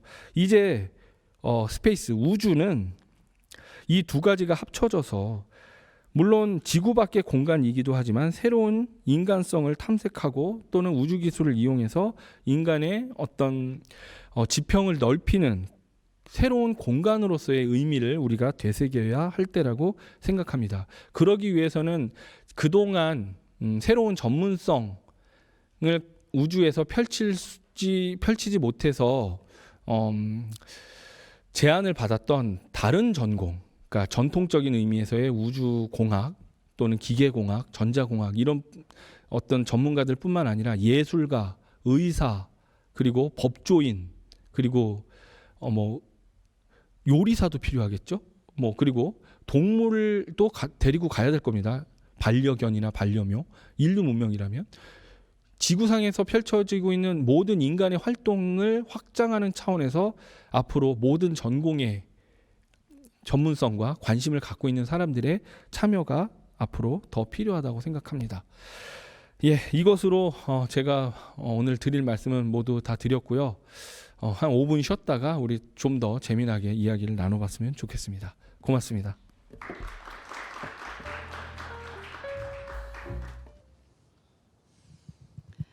예, 반갑습니다. 지금부터 우리 새로운 우주, 새로운 공간에 대한 질의응답 시간을 갖도록 하겠습니다. 온라인에 참석해 주신 우리 포스코 장학생 여러분 반갑습니다. 괜찮으시다면 화면을 켜주시면 감사드리겠습니다. 얼굴을 보면서 하면 좋을 것 같습니다. 예, 감사합니다. 오늘 지금부터 한 45분 정도 우리가 이제 질의응답을 할 텐데요. 이렇게 진행을 했으면 좋겠습니다. 먼저 그 47개의 사전 질문이 있기에 그 질문을 제가 한 15개 정도로 한번 소개를 해드리고 그 질문을 3개 범주로 나눈 다음에 하나씩 이렇게 안영준 박사님하고 얘기를 나누면 참 좋겠습니다. 괜찮으실까요? 예, 감사합니다. 그러면 뭐 우리 손 한번 흔들까요? 박수 한번 하거나 이렇게 서로 반갑습니다. 예, 감사합니다. 자, 그러면 제가 이제 그 사전 질문을 한번 봤는데요. 아주 흥미로운 얘기들을 많이 봤습니다. 그러니까 3가지더라고요. 질문은 첫째는 새로운 우주, 뭐가 뉴지? 그래서 이제 거기서 이제 특히 이제 경제적인 관점, 그다음에 뭐 윤리적인 관점, 사회적인 관점에서는 뭐가 달라지나요? 라는 질문이 첫 번째였고요. 두 번째는 이제 재밌는 질문이 저는 음악을 하는 학생인데요. 저랑 우주를 어떻게 연결하죠? 저는 뭐를 준비하죠? 라는 질문이 굉장히 인상적이었습니다. 그래서 음악을 전공하는 학생, IT 전공하는 학생, 법학 전공하는 학생 입장에서 젊은이들이 이 우주의 시대 나는 무엇을 준비하면 좋을까요? 라고 두 번째로 연결할 수가 있을 것 같고요. 세 번째 질문은 그럼 전략은 뭔가요? 뭐부터 해야 되죠? 한국은 어떤 전략을 갖고 있나요? 포스코는 어떤 생각을 하고 있죠? 라는 부분으로 그러니까 전략이 무엇인가요? 라는 세 번째 질문으로 정리를 할 수 있을 것 같습니다. 그래서 그 정리 3가지를 한번 질문하신 분들을 중심으로 한번 말씀드려 볼 테니까 화면을 좀 켜주시고 올라 계신 분들은 제가 이름을 말하면 손 한번 들어주시면 좋겠습니다. 이분이 이런 질문을 했습니다. 라고 한번 말씀해 보겠습니다. 시라크십 분이 계실까요? 시라코십 분은 우주를 경제 공동체라고 할 수 있나요? 라는 그 연관성을 여쭤보셨고요. 안젤리카님은 코비드 19이 어떤 영향을 미쳤나요? 우주 정책 연구에서. 그다음 세 번째는 알리샤 분은 한국이 이번에 누리호를 쏘아 올려서 굉장히 성공을 했는데요. 성공도 했지만 가장 큰 도전은 무엇입니까? 한국에게 라는 부분이었고요. 그다음 안젤라라는 분은 저 음악 전공인데요. 저 뭐 하면 되죠? 이 질문이 안젤라님이십니다. 혹시 안젤라님 계실까요? 예, 반갑습니다. 그다음에 이제 법학을 전공하시는 분은 곡한님께서는 법학은 어떻게 해야 되나요? 국가는 어떻게 해야 되나요? 그다음에 이 부분도 재밌었습니다. 무카담님께서는 대기업은 무슨 역할을 해야 되고 스타트업은 무슨 역할을 해야 되죠? 이 두 기업의 역할 분부는 무엇인지 그 차이점을 여쭤봤고요. 그다음에 이제 가장 저한테 흥미로웠던 분은 2가지 의견을 가지신 분인데요. 한 분은 지금이 다 행성 시대가 아닙니까? 우리가 뭐 수성, 금성 다 있는데 왜 우리가 하나가 돼야 되죠? 행성이 많은 시대에 살고 있는데? 라는 질문과 그거에 반대되는 입장에서 우리가 월드 팀을 만들어야 되지 않을까요? 우주 시대에. 그래서 이 2가지 입장이 나와서 인상적이었습니다. 그래서 다 행성 시대에 굳이 우리가 하나로 만나야 되나요? 아니면 한 사람은 그냥 우리 좀 하나로 뭘 해야 되지 않나요? 라는 질문이었습니다. 그다음에 이제 안토니오님은 포스코 기업은 어떤 계획을 가지고 계신가요? 그다음 응호님은 산업적인 측면에서 우주는 어떤 의미를 갖고 있는지, 그다음에 한국은 어떠한지라는 질문을 했었고요. 그다음에 아이노노님은 우주에서 살 수 있나요? 어떻게 살 수 있나요? 라는 질문. 그다음에 이제 레히첼님은 우크라이나 전쟁이 우주 정책 연구에 어떤 영향을 미칠까요? 라는 질문. 그다음에 모하메트님도 재밌게 질문하셨는데 급하게 해야 될 게 뭐가 있나요? 좀 시간을 두고 해야 될 것과 급하게 할 것은 무엇인가요? 즉 이제 우선순위가 무엇인가요?라는 질문으로 이해했습니다. 그다음에 이제 마지막에 이제 빈부격차 문제는 어떻게 되나요? 우주하고 자, 그런 의미였고 마지막 질문은 종의 기원 책을 쓰신 분 있잖아요. 진화론, 종의 기원 이런 내용과 현재의 새로운 우주 정책과는 어떤 관련이 있나요? 라는 질문으로 하셨습니다. 그래서 전체적으로 이렇게 질문을 요약할 수가 있겠고요. 혹시 제가 빠뜨린 부분이 있거나 더 하시고 싶은 분이 있으시면 지금부터는 온라인에 계신 분은 채팅을 통해서도 질문하실 수가 있고요. 손을 들어주시면 손든 표시가 나기 때문에 그분들 의견을 받들어서 지속적으로 질문을 받도록 하겠습니다. 그리고 오늘 현장에도 한 10분 정도가 나와주셨는데요. 감사드리고 현장에 오신 분은 꼭 질문과 응답 또는 답변을 해주시기 바랍니다. 우리 이 세미나는 포스코 청암재단과 독일 나우만 재단이 공동으로 기획했는데요. 저는 멋있는 표현 중에 하나가 퓨처 바이 어스예요. 그러니까 미래를 우리가 설계한다라는 의미거든요. 미래를 오는데 우리가 미래를 설계한다라는 그 표현이 저를 참 좋아합니다. 그래서 우리 젊은이들이 미래를 어떻게 설계하는지, 우주 시대를 어떻게 설계하는지. 저는 이제 저 개인적인 질문은 우주에 대해서 오늘 전반적으로 정말 형준 박사님께 다 들었어요. 나의 상상력과 현실과 경제성과 윤리와 모든 것들을 다 들으면서 제가 드는 생각은 우주의 지속 가능성은 무엇일까? 우리가 지구의 서스테너빌리티를 얘기하잖아요. 지속 가능성은 경제성, 사회성, 환경성이 세 개가 적당하게 이렇게 균형을 맞춰야 되잖아요. 그럼 우주라는 차원에서의 서스테너빌리티는 무엇일까? 각각의 시각들이 어떤 균형점을 가는 게 좋을까라는 것이 저는 개인적인 질문이었습니다. 이렇게 이제 사전 질문을 한번 요약을 해드렸고요. 언제든지 채팅과 의견을 주시면 좋겠습니다. 먼저 우리 안영준 박사님께 강의 감사드립니다. 그럼 아까 세 개 질문에서 우주는 어떤 것이 새로운가요? 두 번째는 개인적인 커리어, 내 경력에서 우주를 어떻게 접목시킬까요? 전략은 무엇일까요를 한 5분 내지 7분 정도 말씀해 주시면 감사하겠습니다. 예, 김인숙 박사님 감사합니다. 저도 뭐 아까 말씀드렸다시피 그 질문들을 미리 다 보고 왔고 사실은 일정 부분은 또 이제 제가 말씀드린 내용 중에 또 상당 부분 답변이 있었다고 생각하는 부분도 있습니다. 그럼에도 불구하고 몇 가지 주요한 부분에 대한 부연 설명과 또 새로운 얘기들을 조금 더 하고 싶은데요. 일단 뭐 첫 번째 질문이 이제 우리가 뉴 스페이스, 뉴 퓨처 뭐 이렇게 얘기하면서 무엇이 뉴인가?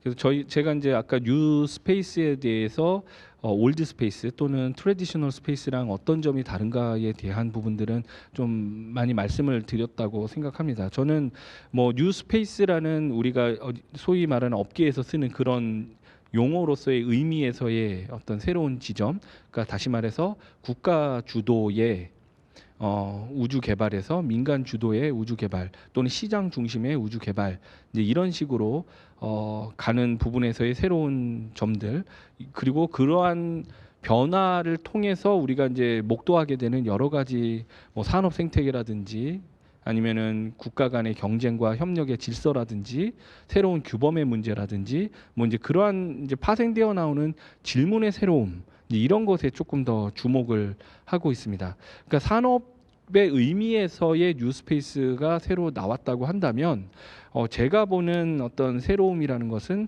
그러한 변화를 통해서 이제 새롭게 등장하는 사회적인, 문화적인, 역사적인, 철학적인 이런 질문들이 새롭다. 그러한 부분에서의 새로움에 대해서 이제 저는 주목을 하고 있고요. 다시 한번 강조드리지만 이제 많은 사람들의 고민이 필요할 것입니다. 정책 분야에서는 특히 국가 정책을 수립하거나 할 때는 여전히 그 엔지니어와 사이언티스트들이 주로 합니다. 물론 당연히 정책이기 때문에 관료들이 주로 하기는 합니다만, 근데 뭐 시민사회의 참여라든지 기존의 우주 업계에 계시는 분들이 아닌 사람들의 어떤 의견이라든지 이런 부분들이 전달되는 경우는 별로 없었거든요. 그러나 앞으로 이제 우주가 차갑고 메마르고 과학기술과 안보의 공간이 아니라 우리는 이런 식의 얘기를 합니다. Humanized Space, 인간화된 우주다 이렇게 얘기를 하는데요. 그렇게 따뜻하고 사람의 온기가 느껴지는 그런 우주 공간의 참여 이런 부분에서의 새로움 이런 것들에 대해서 특히 저는 강조를 하고 싶습니다. 자연스럽게 두 번째 부분이랑도 연결이 될 것 같은데요. 아까 이제 질문 중에 뭐 법학을 전공했다, 뭐 IT를 전공했다, 또 예술을 전공했다, 뭐 이런 분들의 질문들이 굉장히 많았어요. 저는 굉장히 반가웠습니다. 뭐 제가 그분들한테 우주로 뛰어드세요. 이 전공을 이용해서 뭘 하면 돈도 많이 벌 수 있고 성공할 수 있습니다. 이런 얘기를 제가 드리기는 좀 적절치는 않아 보이지만 저는 우주라는 공간이 새로운 가능성의 공간으로서 굉장히 재미있게 그리고 새로운 시도를 많이 할 수 있을 것 같아요. 그리고 현실적으로도 많이 필요한 부분이기도 합니다. 특히 이제 법학을 얘기를 하셨는데 사실은 뭐 비단 과학기술이나 뭐 정책의 영역에서 법은 굉장히 중요한 부분입니다. 그러나 우주법이라는 영역이 있거든요. 우주법이라는 영역이 국내법에 한해서 예를 들면 뭐 우주개발진흥법의 뭐 개정이라든지 아니면 뭐 국내 법의 뭐 계약이라든지 아니면 뭐 이런 것보다는 우주법을 전공한다고 한다면 국제규범 쪽으로 좀 관심을 많이 가지셨으면 좋겠어요. 왜냐하면 우주 참여국이 많이 등장을 하고 우주 개발의 양상이 다극화로 바뀌면서 현재는 우주를 도전하는 국가 간 질서가 새롭게 만들어지고 있는 시기입니다. 그 중에 이제 대표적인 예가 소유권 같은 부분이에요. 영토의 주장이라든지 예컨대 달에 또는 화성에 영토를 주장을 한다. 이런 부분은 1967년에 국제적으로 우리가 논의를 했었는데요. 1967년 스페이스 트리티가 있습니다. 그러니까 우주 공간에 대한 평화적 이용에 대한 이제 뭐 일종의 국제 규범입니다. 거기에서의 대전제는 우주는 평화적으로 이용해야 된다. 또는 어떤 국가도 소유권을 주장할 수 없다. 이게 이제 대전제입니다. 마치 남극 조약과 좀 비슷해요. 남극은 인류 공용의 자산이고 어떤 국가도 소유권을 주장하지 못하게 돼 있습니다. 2050년까지 그래요. 그러니까 남극 조약은 그렇게 시한이 정해져 있거든요. 그 전까지는 과학 연구는 할 수 있게 되어 있거든요. 우리나라도 물론 남극에 이제 기지가 있고 과학 연구는 할 수 있지만 경제적 활동을 배타적으로 한다거나 소유권을 주장하지 못하게 돼 있는데 마찬가지로 우주도 지금 그렇습니다. 그런데 재밌는 것은 벌써 한 10년 된 일인 것 같은데 그 우주 조약의 주체는 국가 단위였거든요. 그랬더니 어떤 한 개인이 미국의 어떤 한 개인이 달의 소유권을 개인이 주장을 하기 시작한 거예요. 그러면서 그 부동산 증서를 파는 사업을 시작했습니다. 그러니까 신청을 하면 자기가 등기부 등본을 만들어서 달 땅을 파는 거예요. 그래서 그 사람이 좀 말도 안 되는 것 같죠? 근데 그 국제 조약의 허점을 파고든 거거든요. 뭐냐면 국가는 주장할 수 없다고 하지만 개인은 주장할 수 없다. 이런 말이 없기 때문에 자기는 충분히 먼저 찜한 사람이 임자다. 뭐 이제 거의 이런 식으로 해서 막 그런 걸 판 사람이 있었어요. 이것이 국제적으로 실효성이 있다고 생각하는 사람은 없지만 뭐 재미있는 시도 정도로 받아들여지고 있지만 앞으로 지금 아르테미스 프로그램을 통해서 여러 국가들이 달에 진출을 하고 또는 적대적인 국가들이 만약에 진출을 하게 된다면 분명히 뭐 자원이라든지 아니면은 뭐 과학 기지에 대한 서로의 배타적인 어떤 그런 주장을 할 개연성은 있습니다. 그래서 그러한 국제적인 질서나 원칙이나 이런 것들에 대한 논의가 한참 진행이 되고 있기 때문에 국내에서는 좀 뜸합니다만 앞으로 이런 부분에 대한 여러 규범이나 이런 것들의 형성 과정에 좀 참여할 수 있는 전문가가 많이 필요한 것이 사실이거든요. 그런 부분이 좀 많이 참여를 했으면 좋겠고요. IT는 아까도 말씀드렸다시피 데이터가 앞으로 계속 나올 겁니다. 영상 데이터도 그렇고요. 그런 데이터의 처리, 그러니까 위성만 많이 띄운다고 해서 장땡이 아니죠. 거기에서 나오는 실제적인 어떤 과실이죠. 데이터. 그거를 어떻게 활용해서 새로운 아이디어를 통해서 비즈니스 모델을 만들 것인가.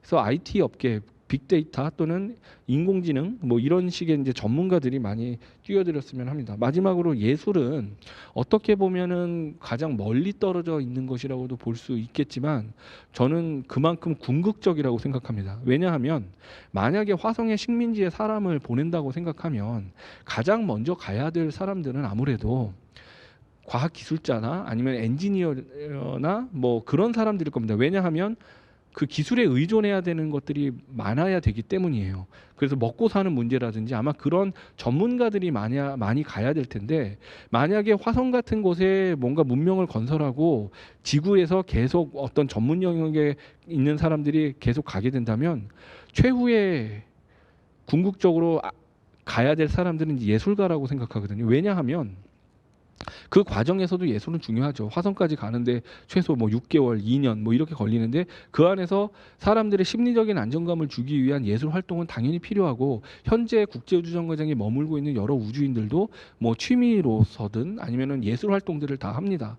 그런데 생존을 넘어서서 그 다음에 인류가 뭔가 발전시킬 것들은 예술의 영역일 것이거든요. 저는 그것이 하나의 지표라고 생각하는데 만약에 정말 먼 훗날에 화성의 식민지가 건설돼서 이제 안정화가 됐다. 이 식민지는 이제는 정말 앞으로 지속 가능할 것이다라는 것에 가장 뚜렷한 지표는 예술가들의 활동일 것이라고 생각을 하거든요. 그래서 예술가들도 이제 당연히 앞으로 참여가 될 것이고 현실적으로는요. 제가 이번에 국제우주 대회를 갔을 때 굉장히 놀라운 것이었는데 우주 산업에 관한 다양한 다양성에 대한 이야기를 하면서 참여한 또 기업들이 얘기를 하면서 여러분 잘 아시는 일본의 소니라는 그룹 있죠. 소니는 이제 영상 쪽으로 굉장히 유명하고 게임도 많이 만들고 우리한테는 굉장히 친숙한 기업인데 거기에서 한 분을 만났는데 명함에 스페이스 프로듀서예요. 근데 뭐냐 하면은 그분은 우주와 관련된 엔터테인먼트 사업을 기획하는 PD였어요. 그래서 우주를 활용한 현재 지구상에서 어떤 우주를 문화적으로 소비할 수 있는 컨텐츠들 예를 들면 우주에서 라이브로 지구 영상을 찍어서 활용을 한다거나 조금 더 상상력을 발휘하면 뭐 고향을 떠나온 사람이 어린 시절에 무슨 가보지 못한 고향의 사진들을 지구상 그 지도상에다가 이렇게 구현을 해서 실제로 돌아다니는 것 같은 뭔가 공간을 연출할 수도 있겠죠. 뭐 여러 가지 그 어떤 이 감성을 자극하는 우주 콘텐츠들에 대한 고민을 하고 있더라고요. 그래서 뭐 미래 식민지에 가는 예술가 이런 것뿐만 아니라 지금 문화 소비재로서의 우주 이런 거를 고민하는 사람들도 있구나. 거기에는 인간의 어떤 감성이라든지 과학기술 뭐 이런 딱딱한 거 말고도 이 감성을 자극하는 어떤 그런 상상력을 발휘할 수 있는 공간들이 우주와 굉장히 밀접하게 있을 수 있겠구나. 이런 것들은 좀 자극을 받았습니다. 그래서 앞으로 우주는 이제 상상력의 공간이자 먼저 그러한 상상력을 발휘해서 뭔가를 만드는 사람의 어떤 것이 아닐까 그런 생각을 합니다. 그래서 뭐 여러분들의 다양한 전공을 좀 우주 쪽으로 펼쳐볼 수 있는 저도 아직은 잘 모르겠어요. 제 전공에서 할 수 있는 거는 역사인데요. 그런 것들에 대한 다양한 시도를 하고 있는데 그러한 좀 새로운 것들을 많이 도전해 봤으면 좋겠습니다. 네, 끊어서. 예. 이렇게 예술 분야를 이렇게 쉽게 설명해 주셔서 저도 굉장히 공감이 갔습니다. 6시간 동안 무엇을 할까? 우리 음악을 듣거나 이렇게 할 텐데 예술인으로서 프로듀서로서 기획자로서의 활동이 가능하다라는 말씀도 인상적이었고 IT는 당연히 빅데이터가 있고 사실 우리가 인공위성 자체가 우리가 모든 데이터들이 다 거기서 나오잖아요. 이제 그런 부분. 그다음에 이제 지금 김민식님이 질문을 해주셨는데 김민식님 입장에서는 특허나 지식재산권 부분에서 우주가 민주화가 되고 있다고 그러는데 민간이 그렇게 할 수 있는 환경이 만들어졌느냐라는 질문이 들어왔거든요. 그것도 한번 같이 대답해 주시고 그다음에 저도 이제 남극이 2050년까지만 그거를 이제 공용이다라는 말을 했는데 우주는 우리가 어떻게 할 것인지 그런 것도 같이 고민해야 될 점이 아닌가 싶고요. 저는 이제 얘기를 듣다 보니까 앞으로 어떻게 안영준 박사님을 계속 만날 수 있는 방법이 없을까? 제가 떠올랐어요. 그래서 우리 오늘 이런 세미나를 앞으로 커뮤니티를 좀 만들면 어떻겠느냐. 우주에 관심이 있는 학생들을 두 장학재단이 같이 정기적으로 이 관심 있는 사항들 아까 전공이 다양하잖아요. 모여서 우리가 한번 커뮤니티를 만들어서 같이 좀 같이 이야기를 하면 어떨까라는 생각이 들었고 내가 만약에 음악하는 사람으로서 우주를 공부하고 싶으면 어디를 가야 되나요? 어느 커뮤니티를 가야 되나요? 어떤 커뮤니티를 가야 되나요? 이런 것들의 정보도 좀 궁금하다는 생각을 했습니다. 제가 든 생각입니다. 그러면 지금 아까 제가 전략 부분은 지금 답을 못 해주셨는데 그 부분하고 김민성 님이 질문하신 내용 두 가지를 좀 엮었으면 좋겠고요. 지금 이제 우리 안영준 박사님 말씀을 많이 하셨기 때문에 우리 여기 현장에 계신 분 중에서 질문을 한두 개 받고 시작하면 어떨까 싶습니다. 질문 한번 부탁드리겠습니다. 현장에 계신 분 질문도 좋고요, 코멘트도 좋고요, 답변도 좋습니다. 예, 마이크 드시고 계신 분이 한번 해보시죠. 예, 예.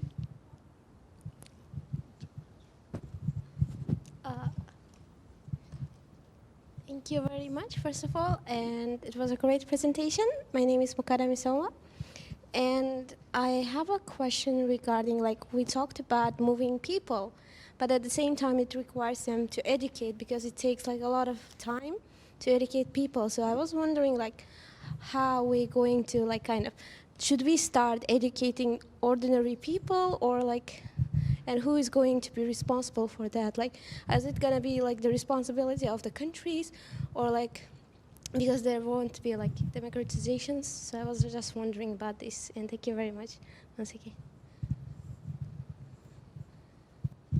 그러니까 지금 직접 우주 여행 가는 것 다 포함해서 그러신 거죠. 미리 그거를 훈련 교육을 받아야 될 텐데 누가 하고 어떻게 하면 좋겠느냐라는 질문이셨습니다. 혹시 한 분 더, 남자분 한 번, 마스크 쓰신 분, 예, 답 질문 부탁드립니다. Thank you for interesting presentation. And my question is about the future of the space industry. Is there possibility to become like a monopoly in the space companies, like a space companies that might become a monopoly in this field, or is there any ways to avoid this kind of monopoly in the future? 아주 좋은 질문입니다. 우주 개발에서 독점이 발생하겠는지, 아니면 그거를 독점을 막기 위해서 어떤 방안이 필요한지를 질문해 주셨습니다. 그럼 여기 또 더 질문 있을까요? 없으면 그거 엮어서 말씀해 주시면 감사드리겠습니다.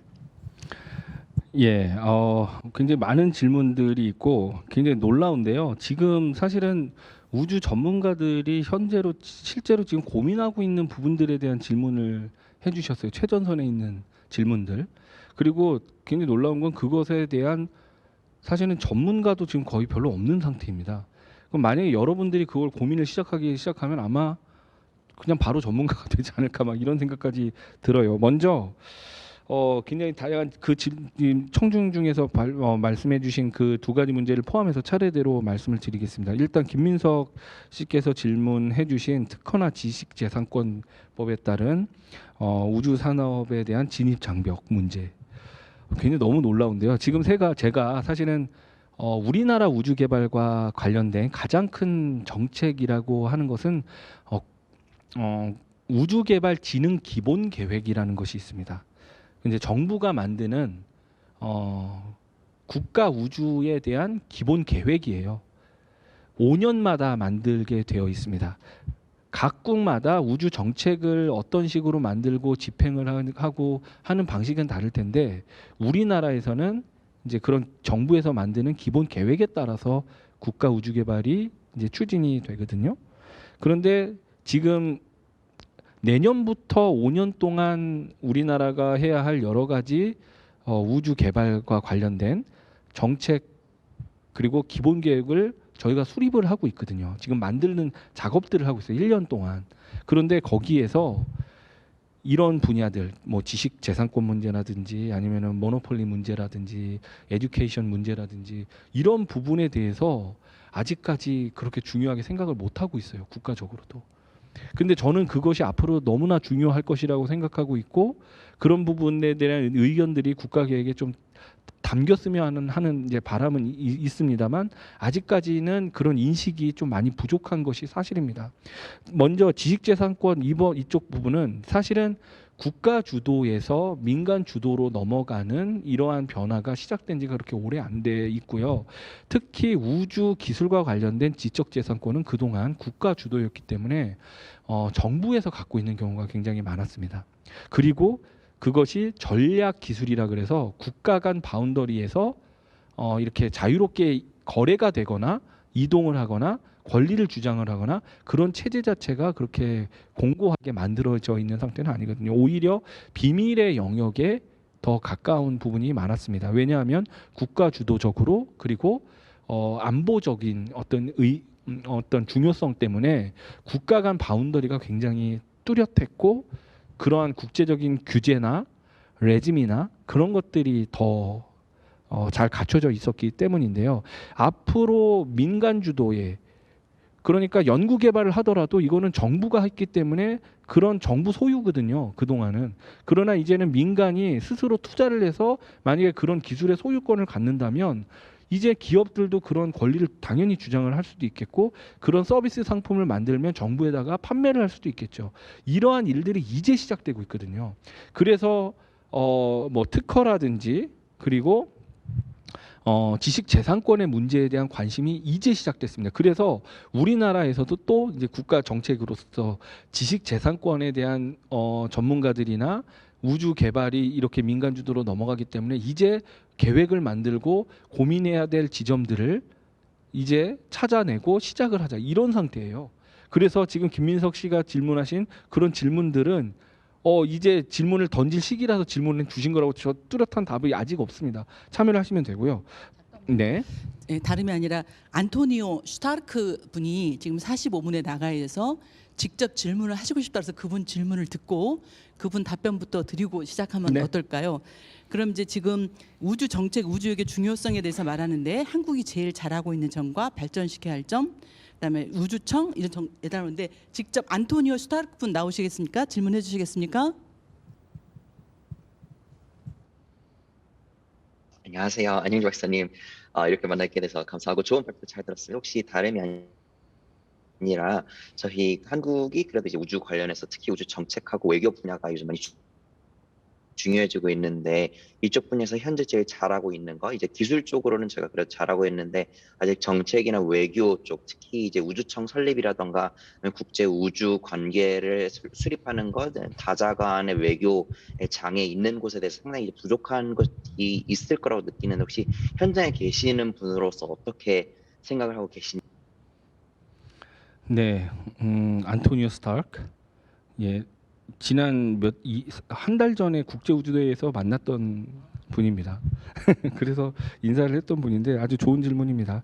전 이제 현장에서 우주 정책이나 외교를과 관련된 활동을 하는 사람으로서 사실은 많이 우리나라가 부족한 점이 많습니다. 그러니까 인력으로도 부족해요. 지금 제가 몸담고 있는 국가우주정책연구센터에서 우주 외교, 사실은 우주 외교라고 하는 부분보다는 그동안은 우리나라는 국제 협력이라는 말을 더 많이 썼죠. 근데 벌써 느낌이 좀 다르잖아요. 국제 협력은 그 자체로의 목적도 있지만 뭔가 수단이죠. 그러니까 그 목표는 뭐였냐면 기술 거래거든요. 그러니까 선진국으로부터 우리가 기술을 들여오거나 또는 거래를 하거나 하기 위한 국제 협력이었습니다. 예를 들면 우리가 발사체 서비스를 다른 나라의 발사체를 이용해서 우리 위성을 띄우고 싶다. 그러면 이제 거래 계약을 해야 되잖아요.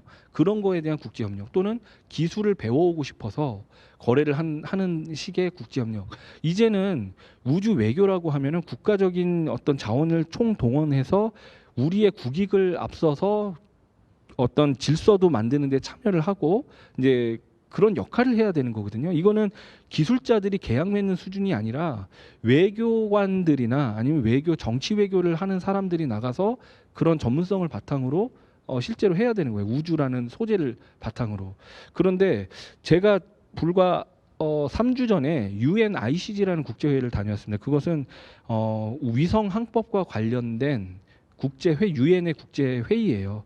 거기에서 우리나라가 코리안 포지셔닝 시스템이라고 하는 한국형 GPS 시스템을 올해부터 개발하기 시작하게 되는데 거기에서는 국제적으로 조정을 해야 되는 일들이 많습니다.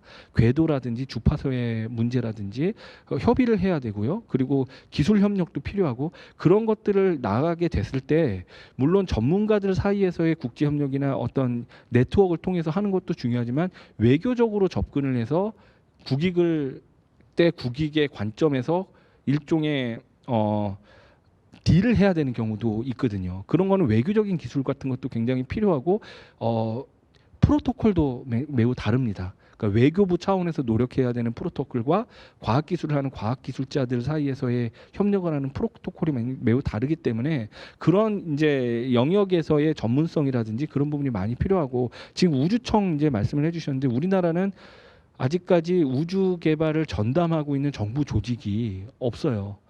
아예 없다고는 할 수 없습니다. 왜냐하면 과기정통부의 2개 과에서 우주 개발을 지금까지 아주 잘 해왔는데 특히 국제 협력이나 우주 외교와 관련된 단일한 창구가 지금 사실은 부족한 상황이거든요. 그동안 한국의 연구개발기관인 항공우주연구원이 그 역할을 과기정통부와 나누어서 했습니다만 앞으로 우주청이 만들어지게 된다면 대표성 있고 책임성 있는 이제 그러한 우주 전담 기구로서의 역할을 하게 될 것이라고 기대하고 있습니다.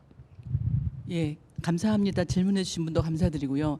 우주청, 그럼 우리가 기상청 이런 것처럼 기상에 관련된 모든 것들을 관리하는 게 기상청이라면 우주에 관련된 것들을 우주청이라고 말할 수가 있겠고, 그런 부분들을 필요하다는 얘기였고, 아까 말한 이제 국제 협력과 저도 이제 우주 외교 그러면 기술 외교, 기술 외교 하면 이제 주권의 문제가 나오고 또 기술 주권의 문제가 나오고, 그래서 이 종합적인 문제, 이 종합적이라는 게 아까 말씀하신 이 독점화되지 않겠느냐라는 이 부분도 독점을 막을 수 있는 부분이 얼마나 분권화되고 이거를 나누어서 하게 되고 주권을 행사할 수 있고 이런 것들이 같이 맞물려야 돼야 이게 같이 갈 수 있다고 생각을 합니다. 그래서 그런 부분들이 앞으로 우리가 고민해야 될 부분이고, 저는 이제 안영준 박사님한테 들으면서 가장 희망적인 게 나도 전문가가 될 수 있다. 우주 분야에 어떠신가요?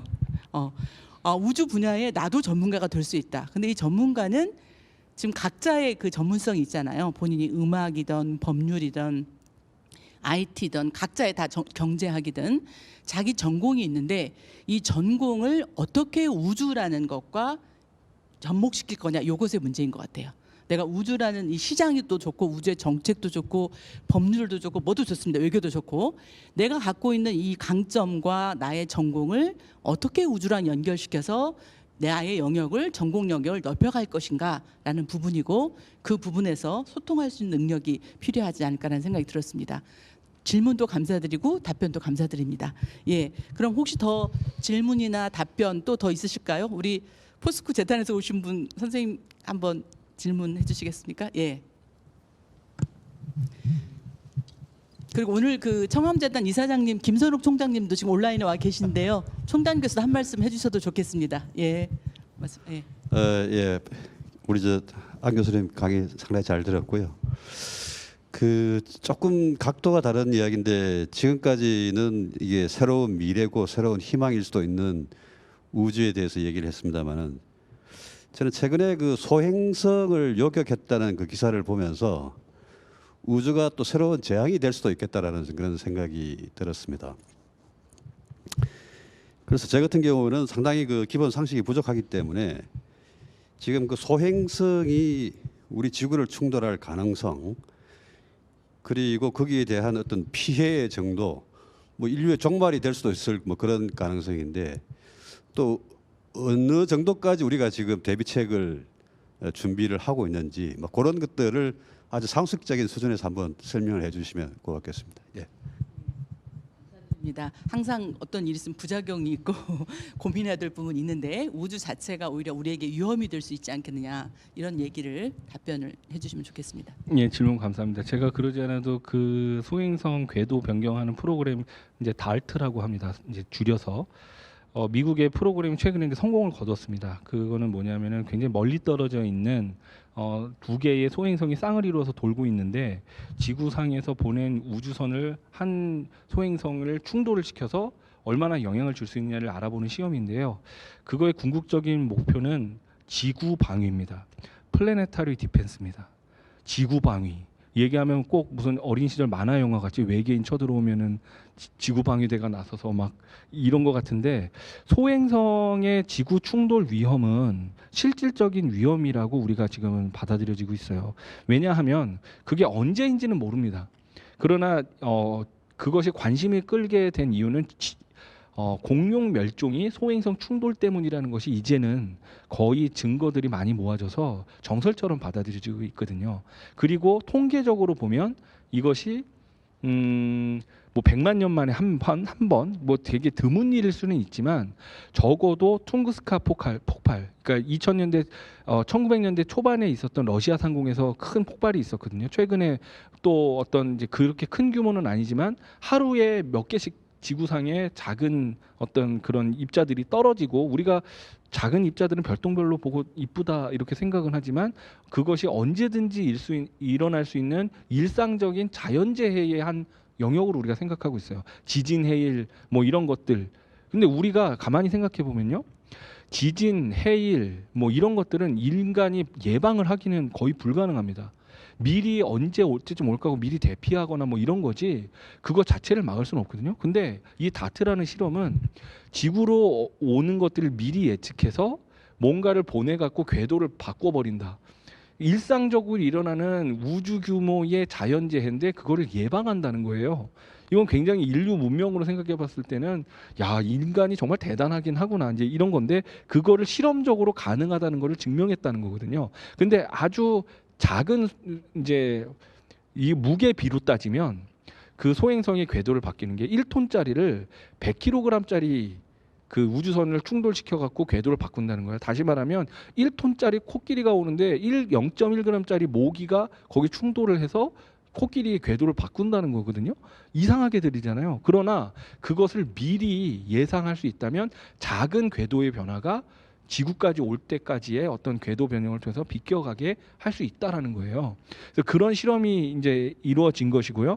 뭐 핵폭탄을 투하를 해가지고 뭐 없앤다든지, 굉장히 뭐 레이저를 쏴서 쪼갠다든지 기술적인 가능성들이나 이런 것들이 많이 얘기가 되고 있는데 지금으로서 기술적으로 가장 중요한 거는 미리 파악하는 것입니다. 먼저 알게 되면 그걸 작은 변화로도 충분히 위험을 막을 수 있다는 거기 때문에 지금의 기술적인 수준에서 가장 중요한 부분은 그걸 폭파하는 것도 중요하지만 미리 우주상의 물체의 궤도를 다 탐색을 해서 실질적인 위험으로 작용하는 것이 언제 무엇이 올 거냐를 아는 것이 중요한 거라서 그 이제 천체 망원경 같은 거죠. 그걸 통해서 탐색하는 노력이 수십 년째 지금 진행이 되고 있고 그런 목록이 이미 굉장히 많이 만들어져 있습니다. 그런 노력이 병행되고 있는 거죠. 예. 예, 질문도 감사했고 소행성을 또 그렇게 할 수 있다는 게 저도 신기했습니다. 그러니까 지진이나 해일은 우리가 미리 막을 수가 없지만 소행성이 충돌하는 거는 코끼리를 모기 한 마리가 막아낼 수 있는 것이 우주의 원리이기 때문에 그게 가능할 수 있다. 그래서 막을 수 있다. 요게 차이점이다라는 말이 굉장히 인상적이었고 지금 이제 두 번째 김민석 질문이 먼저 레이첼 탐이죠. 이분이 직접 질문하고 싶다고 그래서 준비해 주시고요. 그다음에 이제 김민성 먼저 이분부터 질문하겠습니다. 레이첼 탐부터 질문 받겠습니다. Hello, thank you, Professor An, for this wonderful presentation. So this is Rachel Tam from the TJ Park Foundation years ago. So I'm actually working in the field of sustainability. So I'm so impressed by the message that you just share about space as a solution to sustainability issues, because we've been, among nations, we've been working towards this world below 2-degree goals, and then worrying about all this climate risks and how all these risks will affect the present and the future generations. So I'm just wondering if space is sort of a long-term solution to all these problems, then would it be less incentives for people of this generation or the future generation to work towards this goal of keeping it well below 2 degrees Celsius and to be more environmentally conscious? I'm just very happy to hear this new view, and I'm humbled to listen more about how you think about this. Thank you. 지구 온도를 낮추는 것과 우주를 한다면 둘 중에 어느 것이 더 저기 하겠느냐는 질문이셨고요. 답변해 주시겠어요? 네. 아까 발표 중에서도 말씀드렸지만 전통적으로는 서스테이너빌리티와 우주 기술은 배타적으로 생각했지만 이제는 그 서스테이너빌리티를 지키기 위한 수단으로서의 우주 기술에 대해서 우리가 가능성을 이야기를 하고 있는 것입니다. 지금 솔루션에 대해서 얘기를 했는데 만약에 우주 기술에 투자하는 돈을 클라이밋 체인지의 2도씨 낮추는 데 돈을 더 투자하자. 뭐 이제 단순하게 보면은 굉장히 배타적으로 그렇게 볼 수 있잖아요. 그런데 그런 관점이 아니라는 겁니다. 2도씨를 낮추기 위한 노력들을 따지고 보면요. 어디가 가장 기후 변화를 촉발을 하는 원인이 되는가를 알아야 되겠죠. 오랜 논쟁이 있었습니다. 인간의 활동에 의해서 지구 온난화가 만들어진 것이냐, 아니면 지구의 장기적인 기후 변화 때문인 것이냐. 근데 그런 것들을 알아내는 것 자체에 우주 기술이 그동안 어마어마하게 기여를 많이 했습니다. 뭐 아까도 말씀드렸다시피 북극 해빙의 움직임이라든지 또는 적외선이나 뭐 카메라 자외선 카메라를 통해서 지구상의 온도 변화를 측정을 한다든지 이런 것들은 지구 단위에서 이거를 측정을 하고 원인을 파악할 때 인공위성의 영상 사진은 그동안 굉장히 많은 기여를 했거든요. 따지고 보면 2도씨를 낮추기 위한 활동을 위해서 우주 기술에 투자가 된 겁니다. 이거는 배타적이지 않습니다. 같은 목적을 위해서 우주 기술이 활용된 거죠. 조금 더 특이한 좀 얘기를 해볼게요. 여기서 솔루션을 얘기를 했는데 그렇다면 우주 기술이 원인을 알아냈고 사이언티픽한 어떤 기후 변화와 관련된 거에 기여를 했다. 그러면 직접적으로 2도씨를 낮출 수 있는 거는 뭐가 있냐? 이런 상상을 하는 사람도 있었어요. 우주 밖에다가 지구와 태양 사이에 지구와 태양의 중력이 상쇄되는 지점이 있습니다. 라그랑지안 포인트라고 해요. 그곳은 중력이 굉장히 안정적인 상태라서 특별히 뭔가를 궤도를 조정을 하지 않아도 그곳에다가 인공위성이든 뭘 갖다 놓으면 지구와 태양 사이에서 위치를 유지한 채로 계속 있을 수가 있거든요. 거기에다가 거대한 차폐막을 두자는 거예요. 그러니까 그림자를 둬서 지구의 그림자를 드리워서 온도를 직접적으로 낮추자. 이런 제안을 하는 사람도 있어요. 저는 개인적으로 그것이 그렇게 실현 가능할까? 또는 부작용이 더 있지 않을까? 이런 생각도 있는데 직접적인 솔루션에 대해서 그런 고민을 하고 이제 대안을 내놓는 사람도 있습니다. 다시 한번 반복해서 말씀드리지만 지구상의 서스테이너빌리티 문제와 우주 계산은 배타적이지 않습니다. 우주 기술은 충분히 서스테이너빌리티의 목표를 달성하기 위한 좋은 수단이 될 수 있습니다. 예, 저는 안영조 박사님 답변을 들으면서 저는 안영조 박사님에 대한 가장 강력한 인상은 그 국가 스태피 과학기술정책연구원의 우주정책연구센터를 만드신 거예요. 이게 엄청난 일입니다. 새로운 센터를 만든다는 거는 굉장히 설득을 많이 해야 되고 굉장히 하셨는데 그걸 해내시는 걸 옆에서 보면서 참 대단하시다. 근데 오늘 또 느낌이 이렇게 열정이 있으시니까 그 일을 해내셨구나라는 생각을 하게 돼서 반갑고요. 그다음에 지금 이제 김민성님 질문은 두 번째 질문은 그렇다면 이게 과학 기술과 엔지니어링 분야에서 우리가 이제 인문 사회 쪽으로 넘어간다면 확장된다면 교육이 필요하지 않느냐라는 질문이시거든요. 당연히 교육이 필요하겠죠. 근데 저는 질문이 항상 새로운 교육이어야 되지 않을까. 예전처럼 막 교육도 막 대학교에 막 교육시키고 교과서 만들고 하다 시간 다 가버린단 말이죠. 그래서 교과서도 만들지만 새로운 방식으로 교육과 훈련이 접근돼야 되지 않을까라는 생각을 하게 됩니다. 그런 관점에서 답변을 좀 준비해 주시고요. 지금 약 한 7분 정도 남았거든요. 그래서 질문이나 의견 있으신 분은 미리 말씀해 주시면 시간 조절해서 5시에 마무리하는데 도움이 되겠습니다. 간단하게 거기에 대해서 한번 교육의 방법.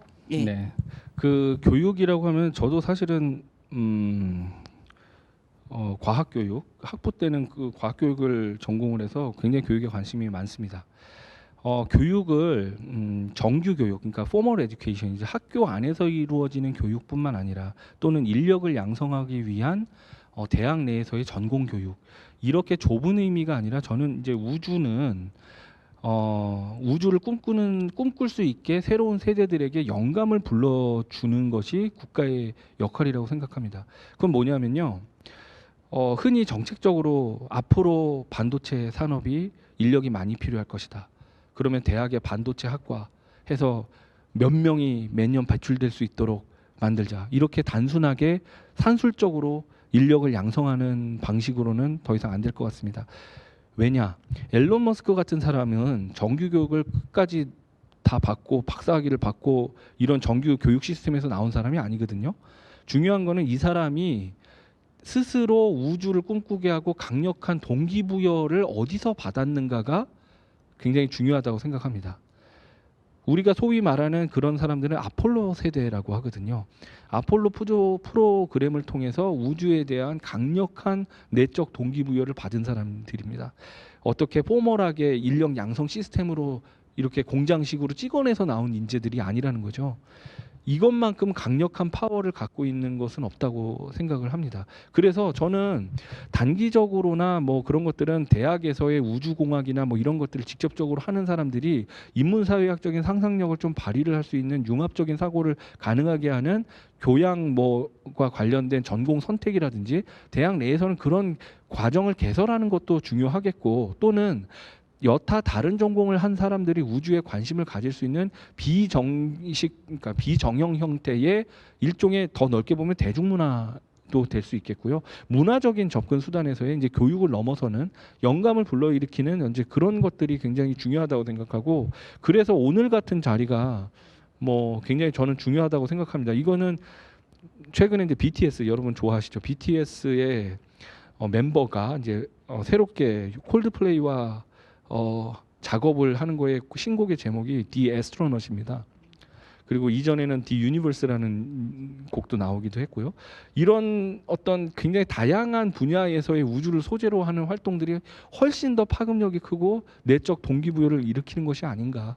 그러기 위해서는 굉장히 다양한 분야의 사람들이 이렇게 뛰어들 수 있는 환경을 만들어줘야 된다. 그래서 이런 좀 환기를 시킬 수 있는 이런 자리들이 좀 많이 만들어졌으면 하는 생각입니다. 예, 감사합니다. 저도 그 교육 부분에서 이제 공교육도 있고 정규 교육도 있지만 나는 뭐 할 거냐의 질문이잖아요. 난 지금 뭐 하지? 그럼 여기서 출발은 내가 어디를 봐야 되고 어느 커뮤니티를 가야 되고 세계는 어느 회의가 있고 아까 말한 몇 가지 회의를 갔다 오셨다고 그랬잖아요. 나도 갈 수 있는 건가? 예, 그 밑에 부수의 워킹그룹이 있을 거고요, 당연하게.